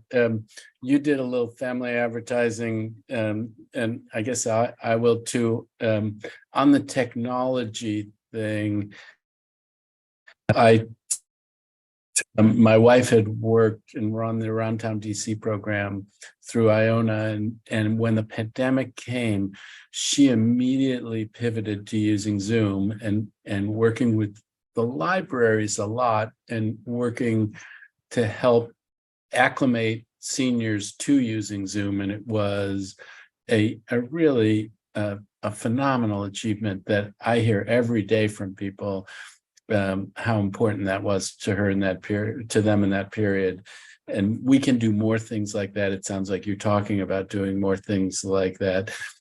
Given the position I'm in now, my wife no longer is in that position because they could create the appearance of a conflict, but so proud of the work that she did with the support of DACL. I think there's been some back and forth between our offices to make sure that the funding for that program that she's no longer with continues. And am I right that there is money in the budget to continue that Around Town DC program at the levels we previously discussed? Yes, you and I have had multiple conversations on this topic. And the programs are funded and will continue as they currently function in FY23. It could be a good thing or a bad thing, but nobody's ever said that I'm not persistent.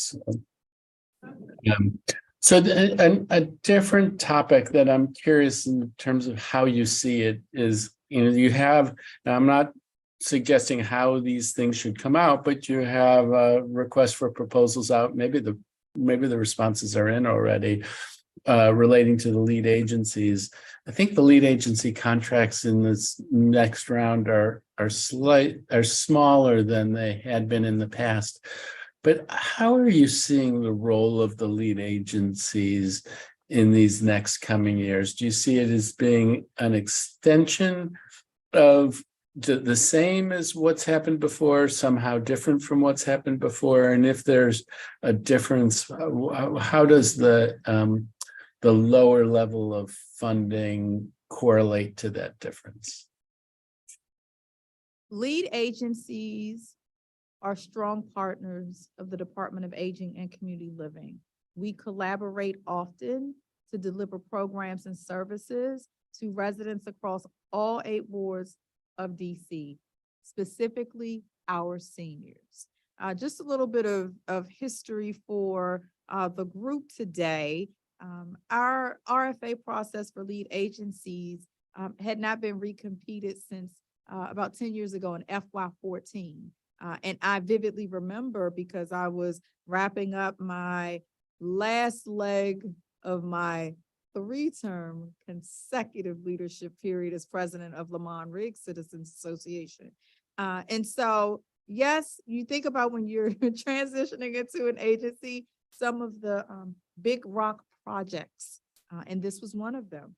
This process was in the works prior to my arrival, and that is to recompete the lead agency grants for FY24.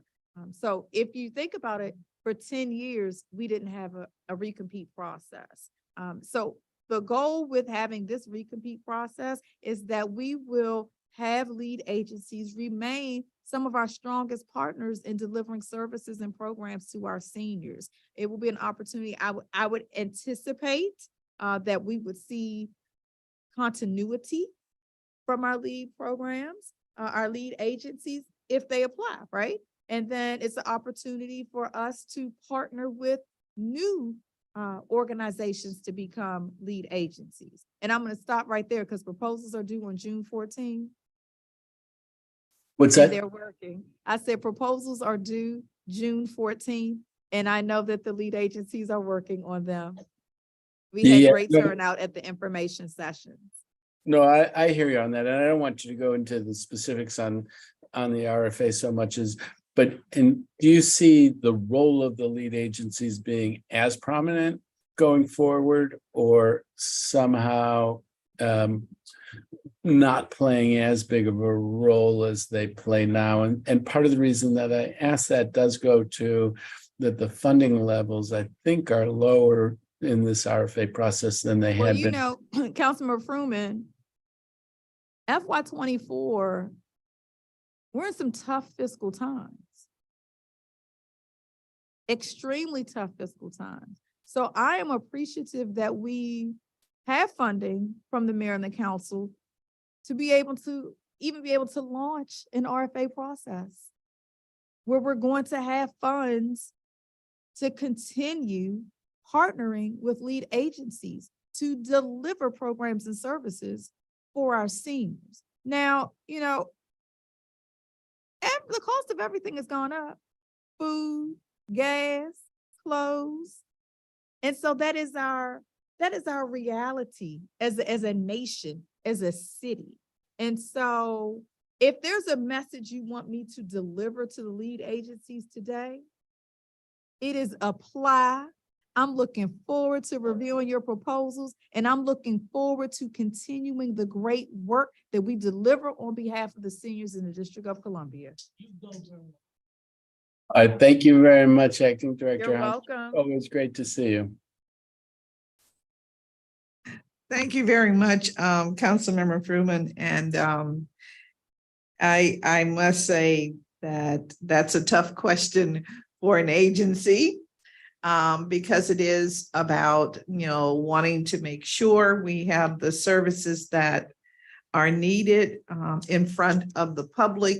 But as I think everyone in the district knows, we're kind of cutting back a little bit, cutting back in that we can only spend what we have. And we, the citizens of this great community, are the funders. It is our tax dollars that really enable us to do the services that we are able to provide to community. And I am not suggesting for a minute that any service is being cut. I'm just simply saying, well, you know, in the past, you had a whole $1 to buy apples, and now you might have 80 cents. So, you know, that's kind of like where we are. But the quality of the services are designed so that it will continue. And that's the impression that I'm also getting from DACL. I know that's been our job here at the council thus far.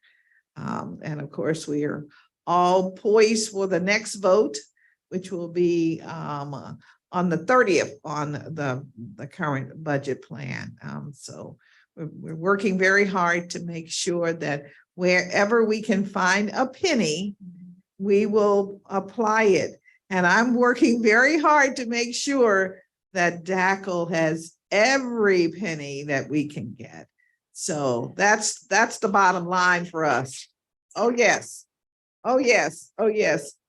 Otherwise, I guess we'll be in wheelchairs and everything else coming down Pennsylvania Avenue. Okay, we got time to organize. Okay, if we have to, so keep that in mind. If I get any clues, you will be alerted. Thank you. Okay, this is serious business, very serious business for our entire city. So on that note, I will ask Ms. Hines, what are the biggest problems that you have discovered in your brief tenure as acting director? The biggest problems that are facing our seniors today that we must really deal with? Well.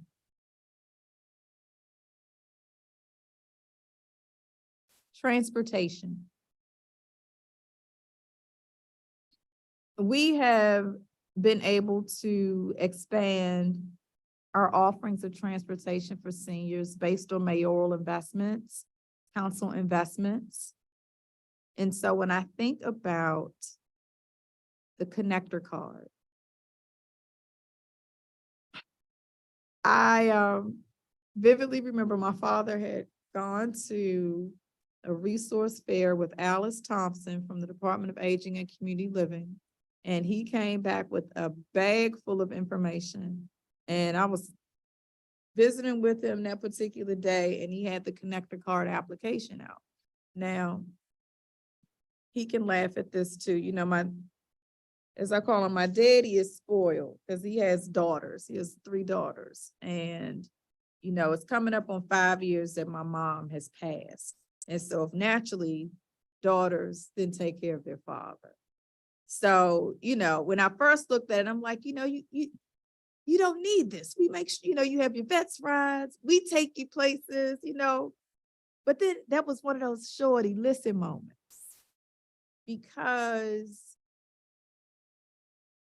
what I have learned in this role, in my role as a caregiver, and in my 90+ days as the acting director for the Department of Aging and Community Living.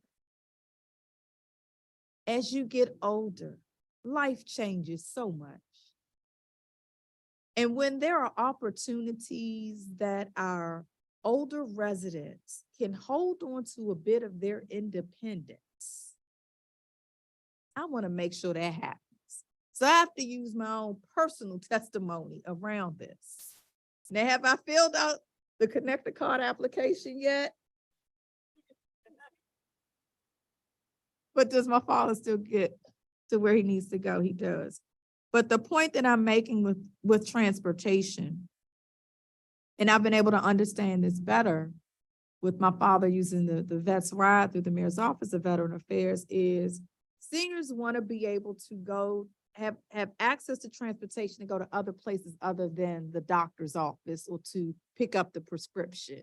What if they want to go to the movies? What if they want to go to an event at, you know, one of the faith-based institutions? What if they want to go do a little shopping? That's what the connector card provides. And so then when seniors share with me feedback around, you know, some of the treatment they may receive from the drivers of the different, you know, whether it's the ride share that they're using, or they're saying, we don't accept this, you have to pay this, that, or the other, I jump right on it. I called right over to the Department for Hire Vehicles, said, this is what's happening. How do we fix this? I said, because I can't have my seniors using a program that the mayor has invested in for them in response to their needs, and it's not working effectively or efficiently. So as a result, we developed a flyer so that seniors can keep that on them.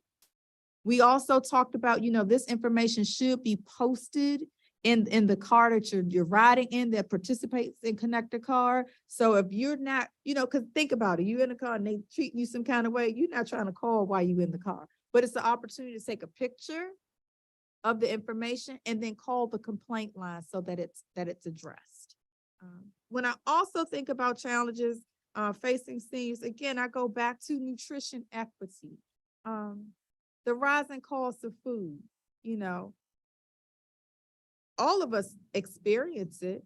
The pandemic just changed so much for all of us, access to food. And so making sure that at least Monday through Friday, seniors in DC can walk into any of our 40 community dining sites and get a hot, nutritious meal, that is a priority we want to keep in place.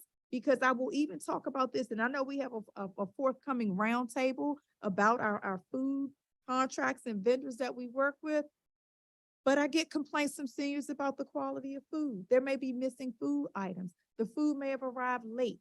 I've even personally been at a community dining site visit and witnessed it myself. There was a missing item. And what did I do? I got right on the phone and called.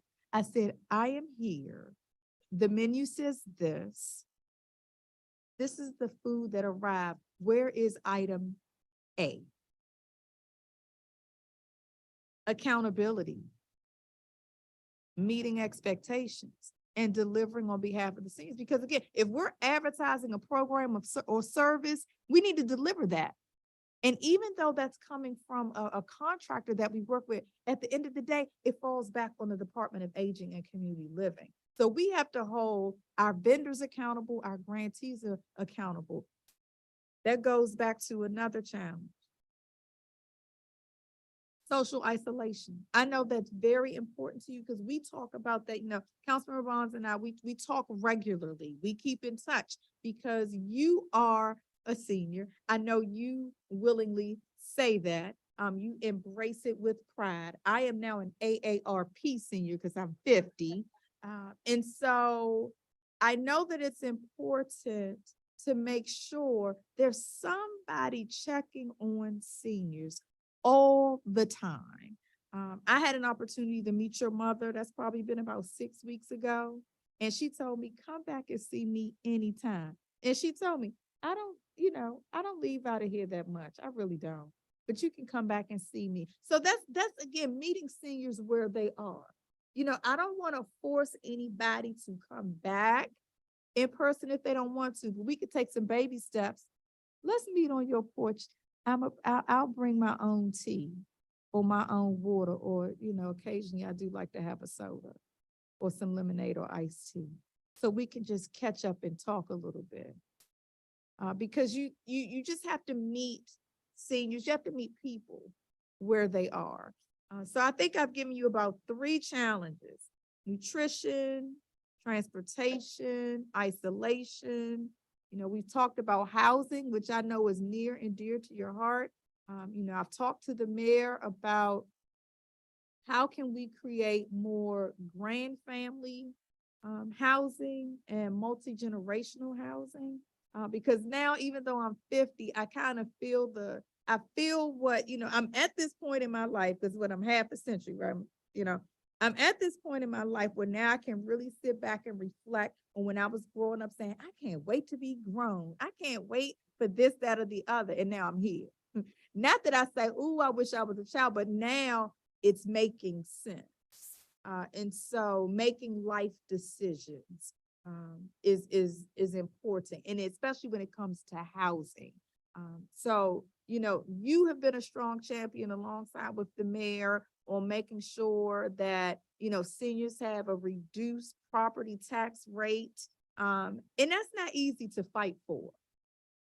It's not. But what all of us have to realize, those who are like my age and younger, is that one day you're going to want to be able to say, I'm a senior and I'm taking advantages of programs and services that I'm eligible and entitled to.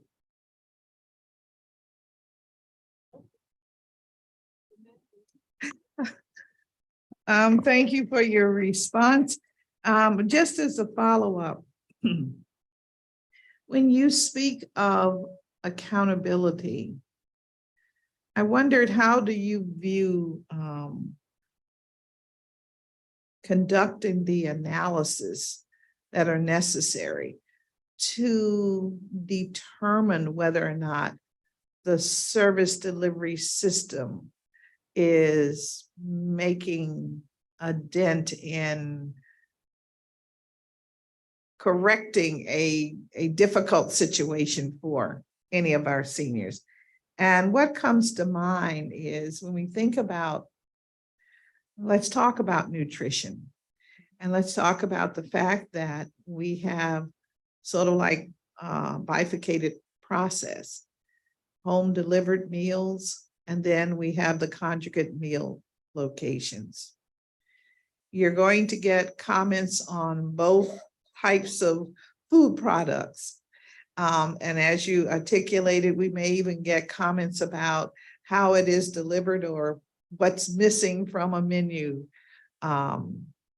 So how do you see the agency doing the appropriate analysis in order to make necessary changes?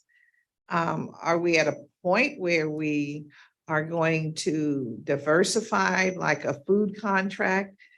Maybe now, I forget, but I think maybe 2 or 3 vendors. Are we gonna now say we need 20 vendors? And offer maybe even our challenging restaurant community an opportunity to participate once. I'm just trying to think, you said you're about fun and joy. And innovation. Ultimately, yes, of course, innovation. So is that something that we need to look at when we're doing an analysis? And will you collect the kind of data that will move us in that direction? So really want to know, you mentioned that the data was very important. And so I want to understand how you see using the data. And I just threw out just an example. But it's a very helpful and reflective example. And my teams can tell you that I have been laser focused on, kind of doing a top down, bottom up approach, asking all of the 5 questions of who, what, when, where, and throwing in the how.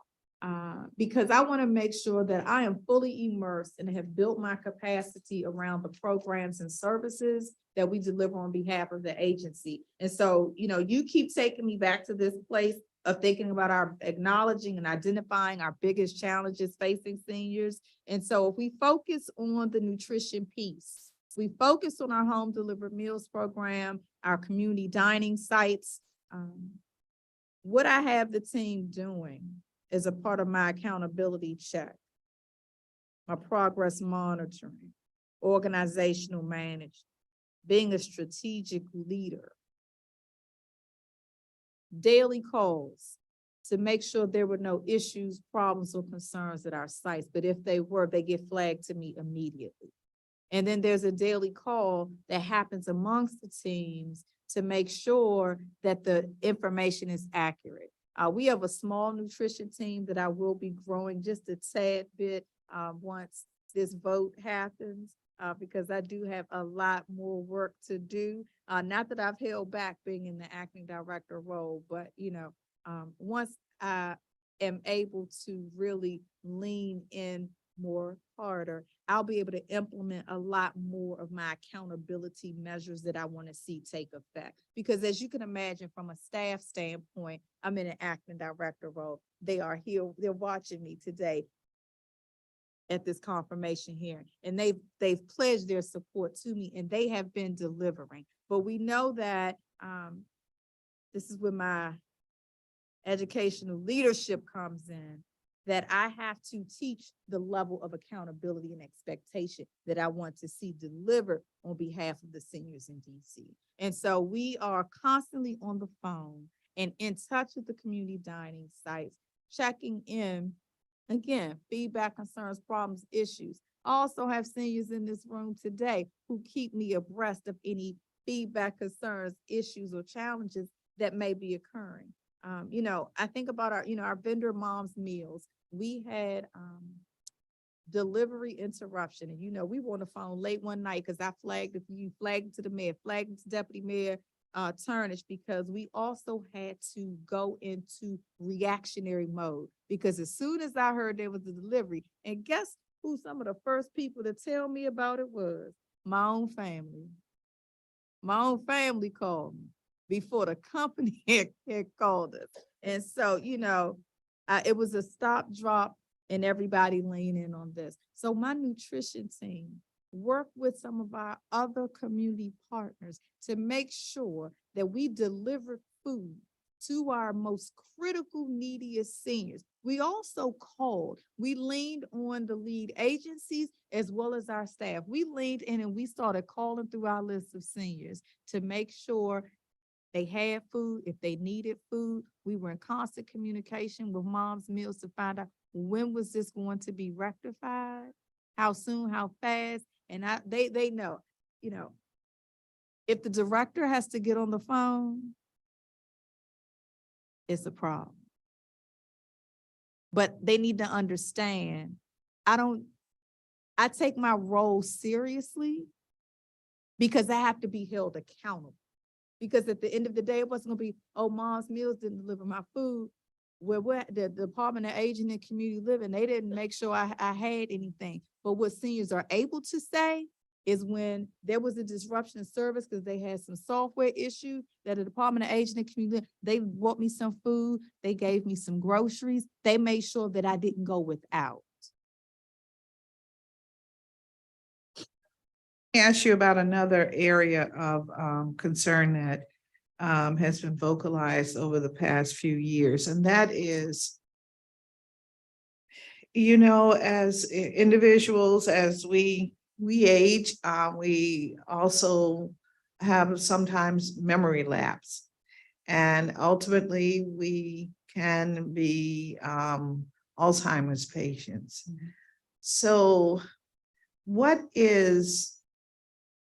how do you see the agency identifying or helping to identify, or do you see the agency being involved in identifying people who have that dementia type need?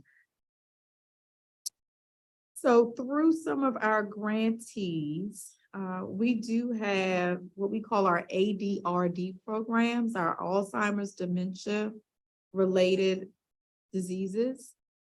And so primarily when I think about the work at our senior wellness centers, our opportunity, we have Club Memory and Dementia Navigators that work with seniors who may start exhibiting some onset memory loss.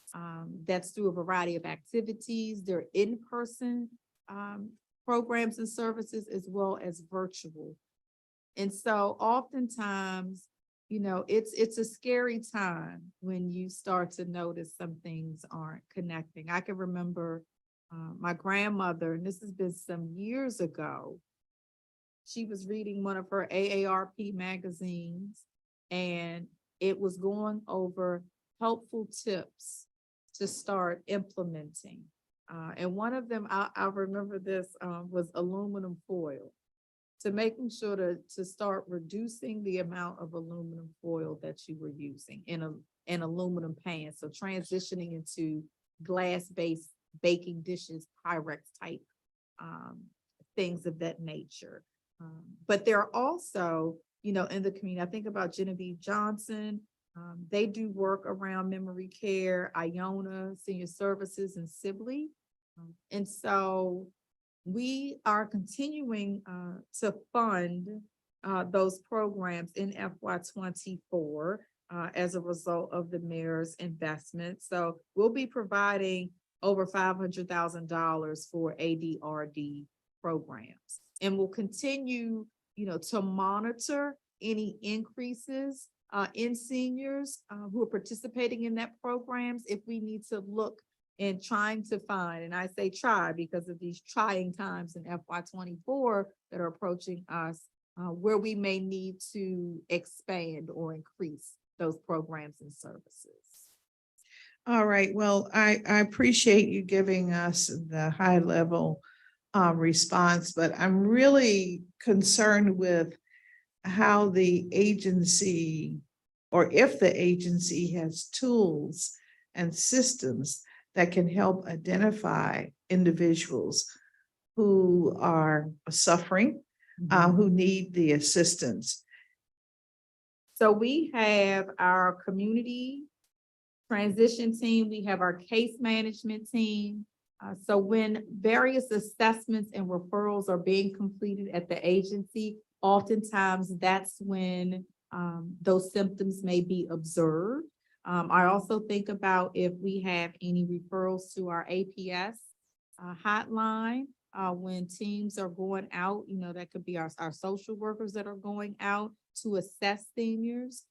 In their assessment, diagnosis, and reporting, oftentimes they may, you know, describe that, you know, a senior may be exhibiting some memory loss, possible Alzheimer's or dementia. But we have a collaborative approach where we work with our sister agencies as well and external partners to help us to address any issues we have with seniors around memory loss that could possibly be dementia or Alzheimer's related.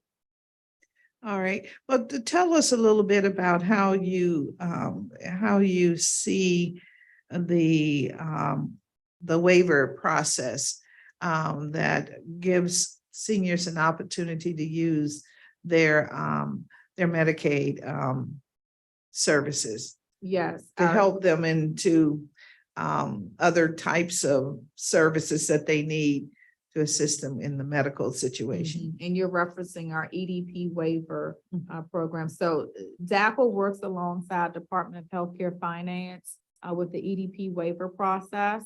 And right now, there are quite a few seniors who utilize the EDP waiver when they have to go into a long-term care facility. And so it is not an easy process, I will say that. But one of my goals has been to make sure that we are assisting residents and their families navigate through the process. And so many staff members at DACL have, you know, caseloads of clients who may have an EDP waiver or are in the process of getting it, because the EDP waiver is also helpful when seniors who also want to go into an assisted living facility, or if they want to go into different long-term care programs. So your staff, I'm trying to understand and help the public to understand what happens when a individual or a family member believes that this service may be needed for their loved one. Do they, let's say they call in and your social worker on the acknowledges this. What happens? What's the next step? And most importantly, does DACL keep enough information that could indicate whether or not there's a trend, we're trending upward, more individuals are in need of this service, or just what happens with those who need the service and how we are moving forward with the treatment needs? Understood. Department of Healthcare Finance is more so the lead agency around the EDP waiver process. So I would look at DACL as kind of like the sub-agency with this. We do assist seniors with completing the application process. We are not the approvers of the EDP waiver process. It is comprehensive in that, you know, you do have to provide financial information. There has to be medical assessments to determine that you're eligible for the EDP waiver. There is a new system that I haven't had time to learn, but I have observed staff at DACL when seniors have called me to check in on the status of their EDP waiver. And so what I will say about the staff at DACL and Department of Healthcare Finance, we work collaboratively. And so we're responsive to one another when seniors are calling or a status update, or as we're collecting, we assist where we can and helping the seniors keep their information organized and keeping them abreast of where they are in the process and if there's a holdup for any reason. Because sometimes the seniors may not understand what type of documentation needs to be provided. But once all of that is done, we're able to help them move along in the process. But you're giving me a good measure to track, and that is the number of EDP waiver applicants that we have on a monthly basis, how long it's taking for the application to go through the process. And it's also a good metric to see how the EDP waiver is being used, if it's for long-term care, assisted living. So thank you for that. Thank you for that. Yep, we're partners. Us seniors all want the same thing, and that's an opportunity for quality living. So thank you very much for that.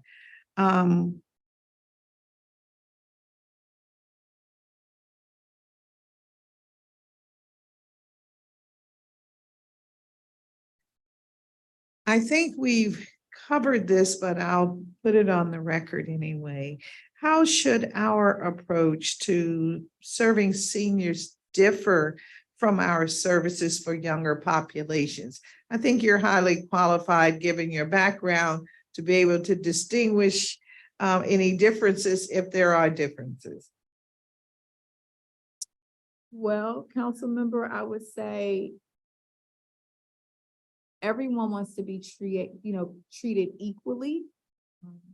Where I differentiate with my outreach and engagement to seniors, I want to make sure that we are tapping into all ways that we can engage.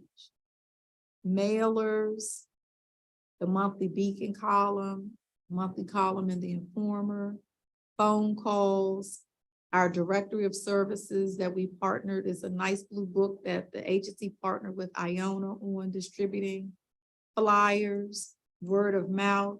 When seniors are at our programs and services and events, making sure we have their contact information. The team knows that I'm big on saying thank you. And I take this from my MOCA Director Toolkit days. Tuesdays and Thursdays was Touch Tuesday, Touch Thursday, where I had the MOCA agencies call through residents, thanking them for coming to a different program or service or event that was held. And so that's important for me because you maintain the connection. You stay engaged with the seniors that way. One thing, you and I had talked about too is, it's important that you can have that flyer or reminder to put up somewhere, whether it's, I still have refrigerator magnets, whether you put it on your refrigerator or, your recliner chair or table that you have nearby that you can easily access that information. One item you didn't mention, and I was making a note of it, and that's a radio show. One that you've got some folk behind you that are thrilled. This is their cup of tea, apparently. But I'm thinking it could be an opportunity to talk about current events, like Seniors Sound Off. So that sounds like I'm going to go ahead and plug the Office of Cable Television, Film, Music, and Entertainment with Director LaToya Foster, who I've worked with throughout the Bowser administration. And so I can hear her now going, okay, Cha-Cha, okay, my Cha-Cha, we're going to talk about this. So yeah, I was just thinking that would be an outlet for even someone who has received the paperwork and they are still not really engaged, but maybe, I get to listen if I still use the radio, of course, or radio system, audio system. And I also can call in and I can say, I agree with that, or I think something different, or, You're also making me think about utilizing our social media platforms. So even today's hearing, I know we're on online on the council's website. We're also on YouTube. I know that the agency has a YouTube channel.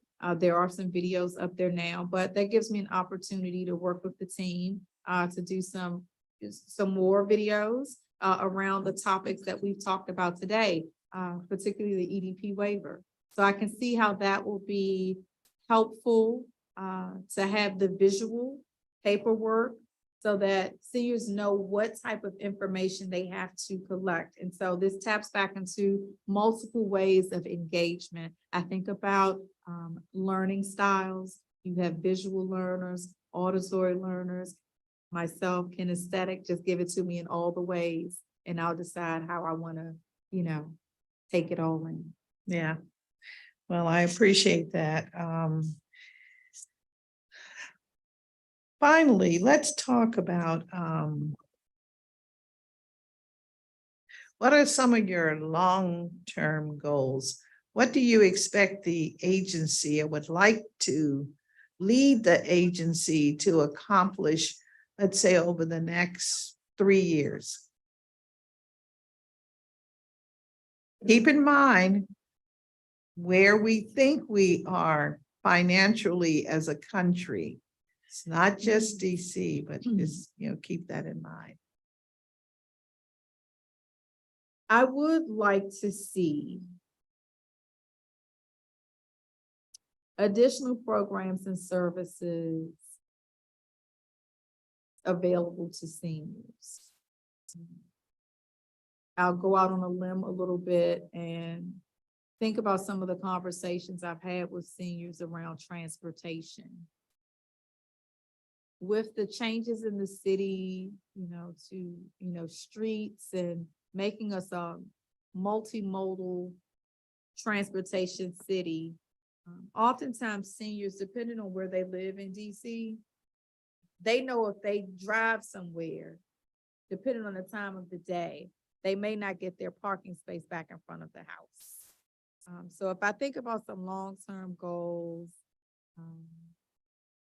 if there were, we brought back, years ago, there were some senior shuttles.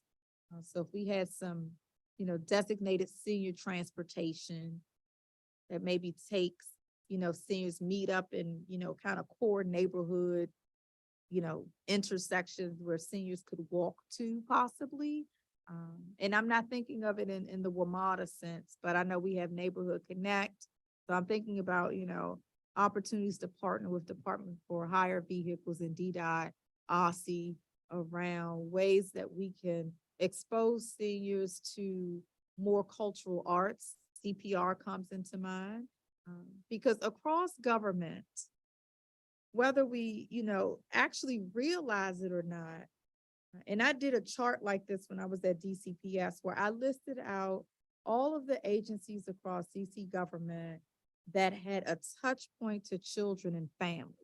And so I applied that same visual as I've been sitting, and having time to reflect at DACL around looking across government and all of our agencies and where the senior services and programs and components are. That's an exercise that I'm working on with our senior leadership team now. And so making sure that we can just continuously promote and expand and build the capacity for ourselves on how to be stronger partners and advocates for seniors so that they can continue to live boldly in our city, age in place, and continue to thrive. Because just because you get older doesn't mean you still don't want to go to a cabaret. It may shift to you may want to go to a daytime cabaret, a matinee movie, but with the different changes in the city, oftentimes I'll talk to my father about, we'll be driving somewhere and I'm like, I can even say now, third generation, I can say, whoa, look at that hole in the ground. What happened to XYZ? What's coming right there? And so taking some time to do like some city tours for the seniors, because it changes so much. When I think about the old Florida Avenue market, the average resident really doesn't want to drive because it's so crowded over there.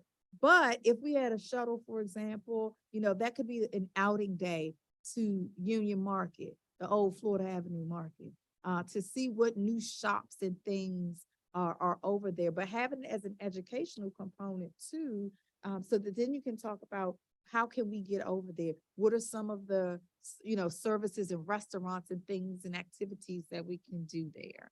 And so I would also think I want to, take some more time, not today, but to take some more time to reflect on, as I continue to talk to seniors about goals that we would put in place for the future. I appreciate that. That's pretty thoughtful on your part. And I really think that we all need to be thinking about the long-term goals. Because when we mention DACL, we're really talking about our aging community in general. So I'll look forward to getting a response from you. Perhaps you'll send us a note. I think that's very important to have a sense of what are the long-term goals that you foresee for the agency over the next 3 years. And if we can get that in the next 10 days, it will be very helpful. Because I think everyone here knows this is very serious business. Yeah. It is about personality. It is about background. It is about expertise, but it's also about, okay, you're in the driver's seat. Where are you taking us? That's what we are all very concerned about as a community for any of our leaders in the city today.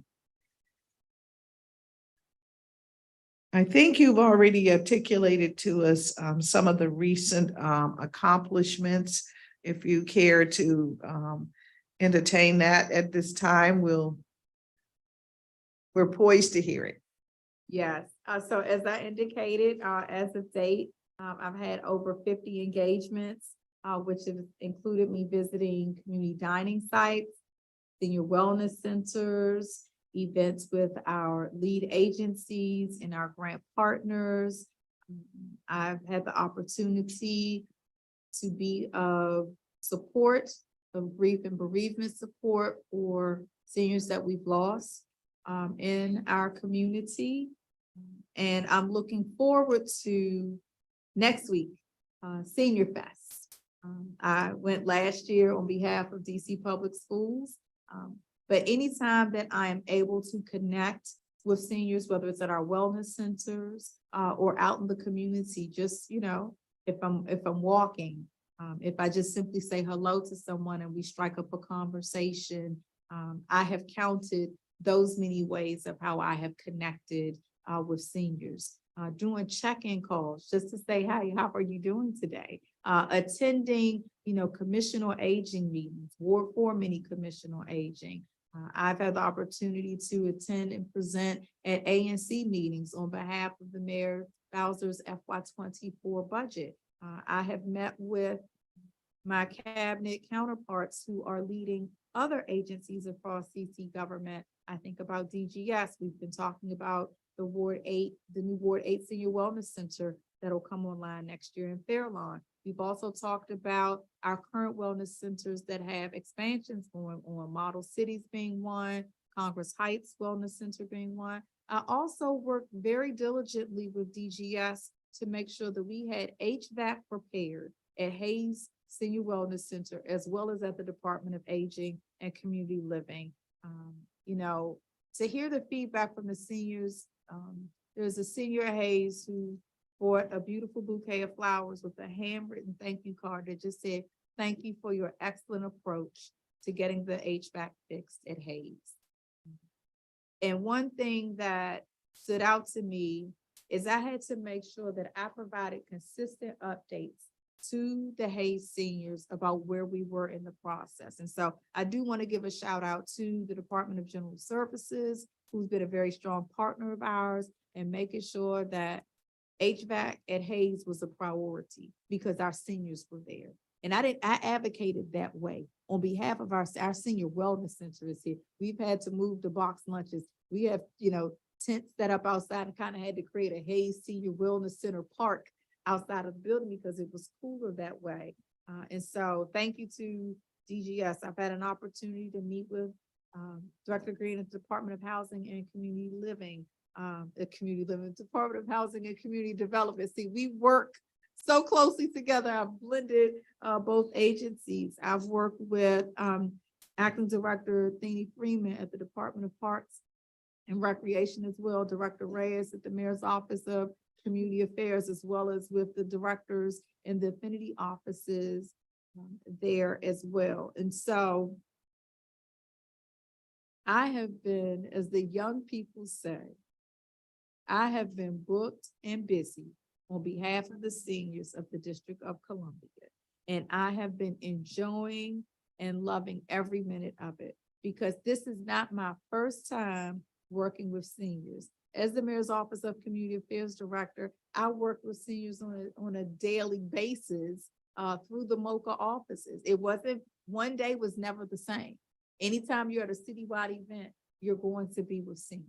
And so I feel very poised and prepared to continue the work of advocacy, being a strategic leader, being a listener, and being an organizer on behalf of the seniors in DC. Well, thank you for that comment. Just one last question.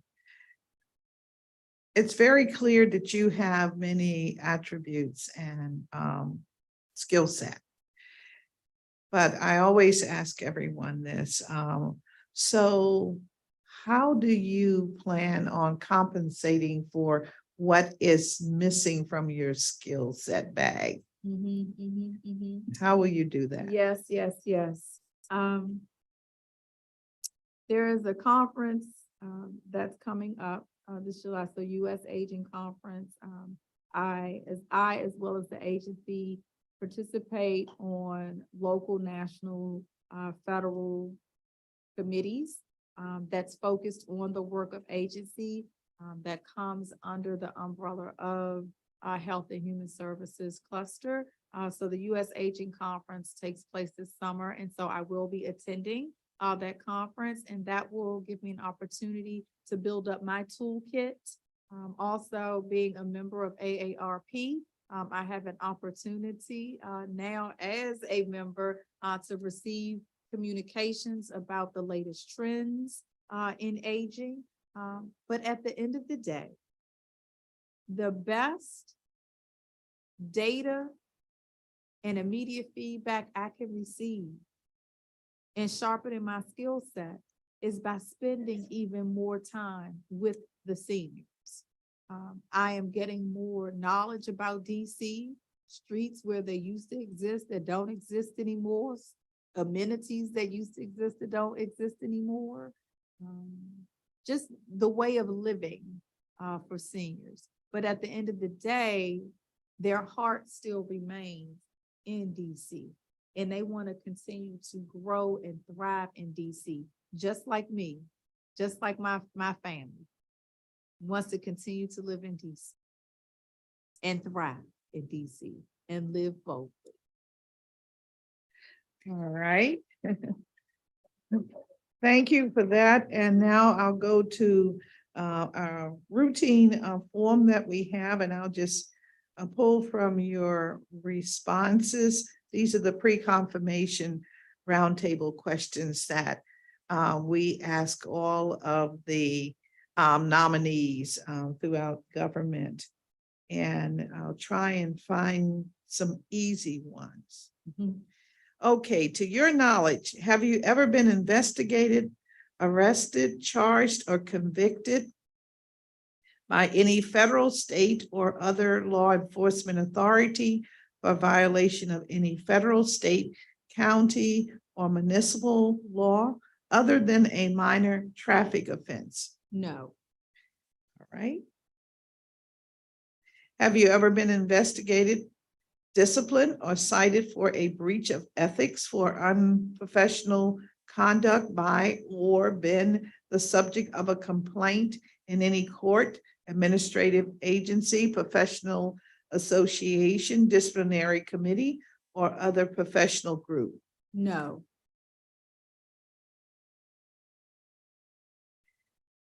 Let's see. Something else that might be, this is good.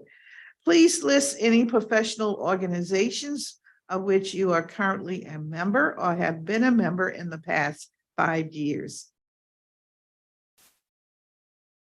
Yes, I'm going to refer to my list.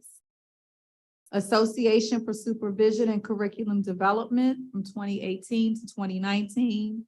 Lamont Riggs Citizens Association Incorporated since 2006. Metropolitan Women's Democratic Club since 2012. DC Federation of Democratic Women since 2012.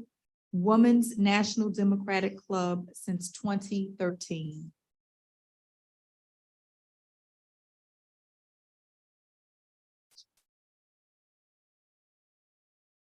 Are you registered to lobby any local, state, or federal government?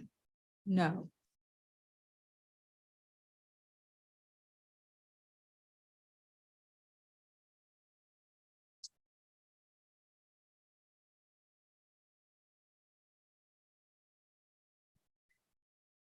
Thank you very much, Ms. Hines. Chairperson Thank you. Bond, thank you so much for the opportunity to testify today for my confirmation hearing to become the permanent director for the Department of Aging and Community Living. I've appreciated your partnership and support over these last few months.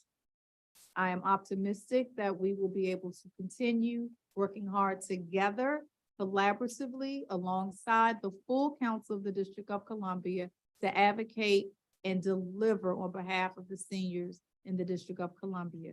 I want to acknowledge my family who made all of this possible today. My mother who's watching from above, my father who's here in the chamber,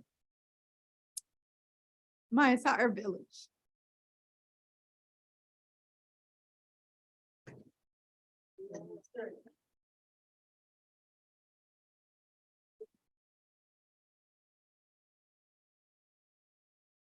A lot of people have poured into me to make sure that I can have a seat at this table, and I do not take that for granted. Thank you for my paper towel. Well, thank you very much for your witness today. There are a couple of other witnesses, public witnesses that didn't get on earlier. So we're going to give them an opportunity to, maybe you don't have to move. We'll just ask them to join you. Okay. Ms. Matthews and Carolyn Matthews. And these are commissioners to the Commission on Aging and Commissioner Chair Bobo.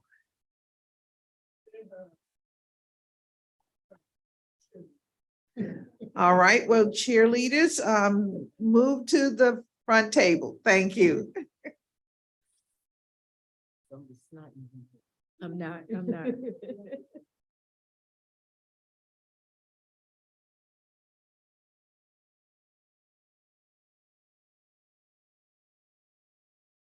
Good afternoon, Good Chairperson afternoon. Barnes. Commissioner Matthews will present our testimony for the record. All right, thank you so much. Yes. Okay. Good morning. Well, good afternoon, Chairperson Anita Barnes and members of the Committee on Executive Administration and Labor. My name is Commissioner Guilford Bobo, and I am Carolyn Matthews. Thank you for the opportunity to testify on behalf of the Commission on Aging.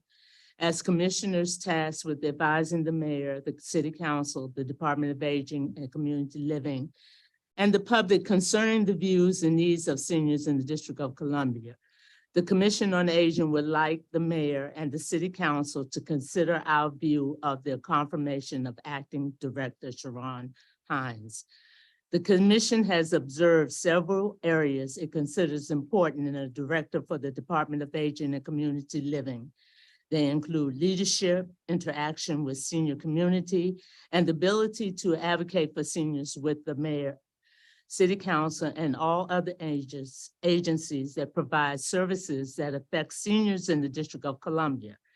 Yes, it will be challenging, but in the commissioner's first meeting with then interim director, Charon Hines, our concerns, facts, and 21st century challenges were presented. as they continue to grow in wisdom such as lifelong health and security, changing attitudes, generational interaction, food disparities, senior employment, safe at home, and the licensing of our home care for professionals, to name a few. The Commission on Aging has observed a smooth transition of many management staff at the department, where people continue to be enthusiastic in administering the programs and services provided by the Department of Aging and Community Living to the seniors of the District of Columbia. By working together as a whole, as a team, we can make many decisive decisions that will further enhance our abilities to be even more productive and successful. Director Hines has exhibited these qualities from day one. The Commission on Aging has attended many senior programs during the last 4 months, where Acting Director Hines was also in attendance. Acting Director Hines shows an ability to connect immediately with many of the seniors because of her previous roles. Many seniors recognize her from the leadership roles she has had in their community. Other seniors know Acting Director Hines from her work in the school system over the years that impressed them, and the consensus of the Commission on Aging. Acting Director Hines is very knowledgeable about what she wants and needs to see happen for seniors in the District of Columbia. For the short period of time Acting Director Hines has been with the Department of Aging, she has been visible at senior programs and in the Senior Center, where she has been received very well. Lastly, and what the Commission would consider very important, is advocacy. The Commission feels that there are many programs and services provided by the city that the Department of Aging and Community Living does not have oversight on. The Commission on Aging feels the director for the Department of Aging and Community Living must be able to work with other department directors to address senior concerns. In the short term, Acting Director Hines has shown that ability. The Commission on Aging looks forward to working with Acting Director Charon Hines. And I have to make a note. This lady called me one night about 8 o'clock, and she should have been in bed, but she wanted me to know, I saw your email, so I just want to let you know that I read everything and I listen to everything. So on that note, this is the Ever Ready Bunny, and she has on the right colors today. Thank you for my testimony. Well, thank you very much for your testimony. And thank you to Mr. Bobo. One thing I know about Mr. Bobo as well is that he is always evaluating a situation. Yes. So now let's get a word or two from you, Mr. Bobo. Thank you, Councilmember Barnes. Like we stated in our testimony, we look forward to working with Director Hines. And I think that Director Hines, let me put it this way, in the history of directors for the Department of Aging and Community Living, we'll call it now, it's not a 9-to-5 job, it's a 24-hour job. And I think Director Hines has that commitment to reach that goal of making sure whatever the seniors need, no matter when the hour is or the circumstances is, I think she has the ability to address those issues. So we, like stated in our testimony, we look forward to working with them. All right, well, we will definitely close on that statement. Not because we've been here for a long time, which we have, Yeah. but because I think it's well said. And I turn to Commissioner Bobo, my leader too, because I'm a member of the commission. And it is always rewarding to have words from a organization that really can sort of judge how an agency is performing and also challenge the agency to do things differently and to praise an agency. So I appreciate hearing from the commission today. Definitely appreciate hearing from our nominee and wishing you Godspeed as we move forward. And to everyone here, I think that is okay. I do not have any of the other council members who want to bear witness or ask questions. So thank you all very, very much. And it's a pleasure again having you here. This is your house, as you well know, not the White House, but DC government house. So, Yes. just come on down anytime. We're here. And I know that Ms. Hines is saying, you come on over to where we have our agency location. So thank you very, very much. Thank you. Everyone. Thank you. So in closing, I just want to remind that the public has any additional thoughts or would like to submit written testimony regarding today's confirmation hearing, please email it to CEAL@dccouncil.gov. And that's CEAL. And it will be included in the hearing record, which will close at 5 p.m. on Sunday, June 4th, 2023. And the next meeting of the Committee on Executive Administration and Labor will be in the month of June. Just so stay tuned.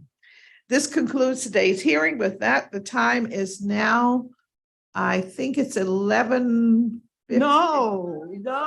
It's not 11. I can't see the You clock. know what? You need to stop.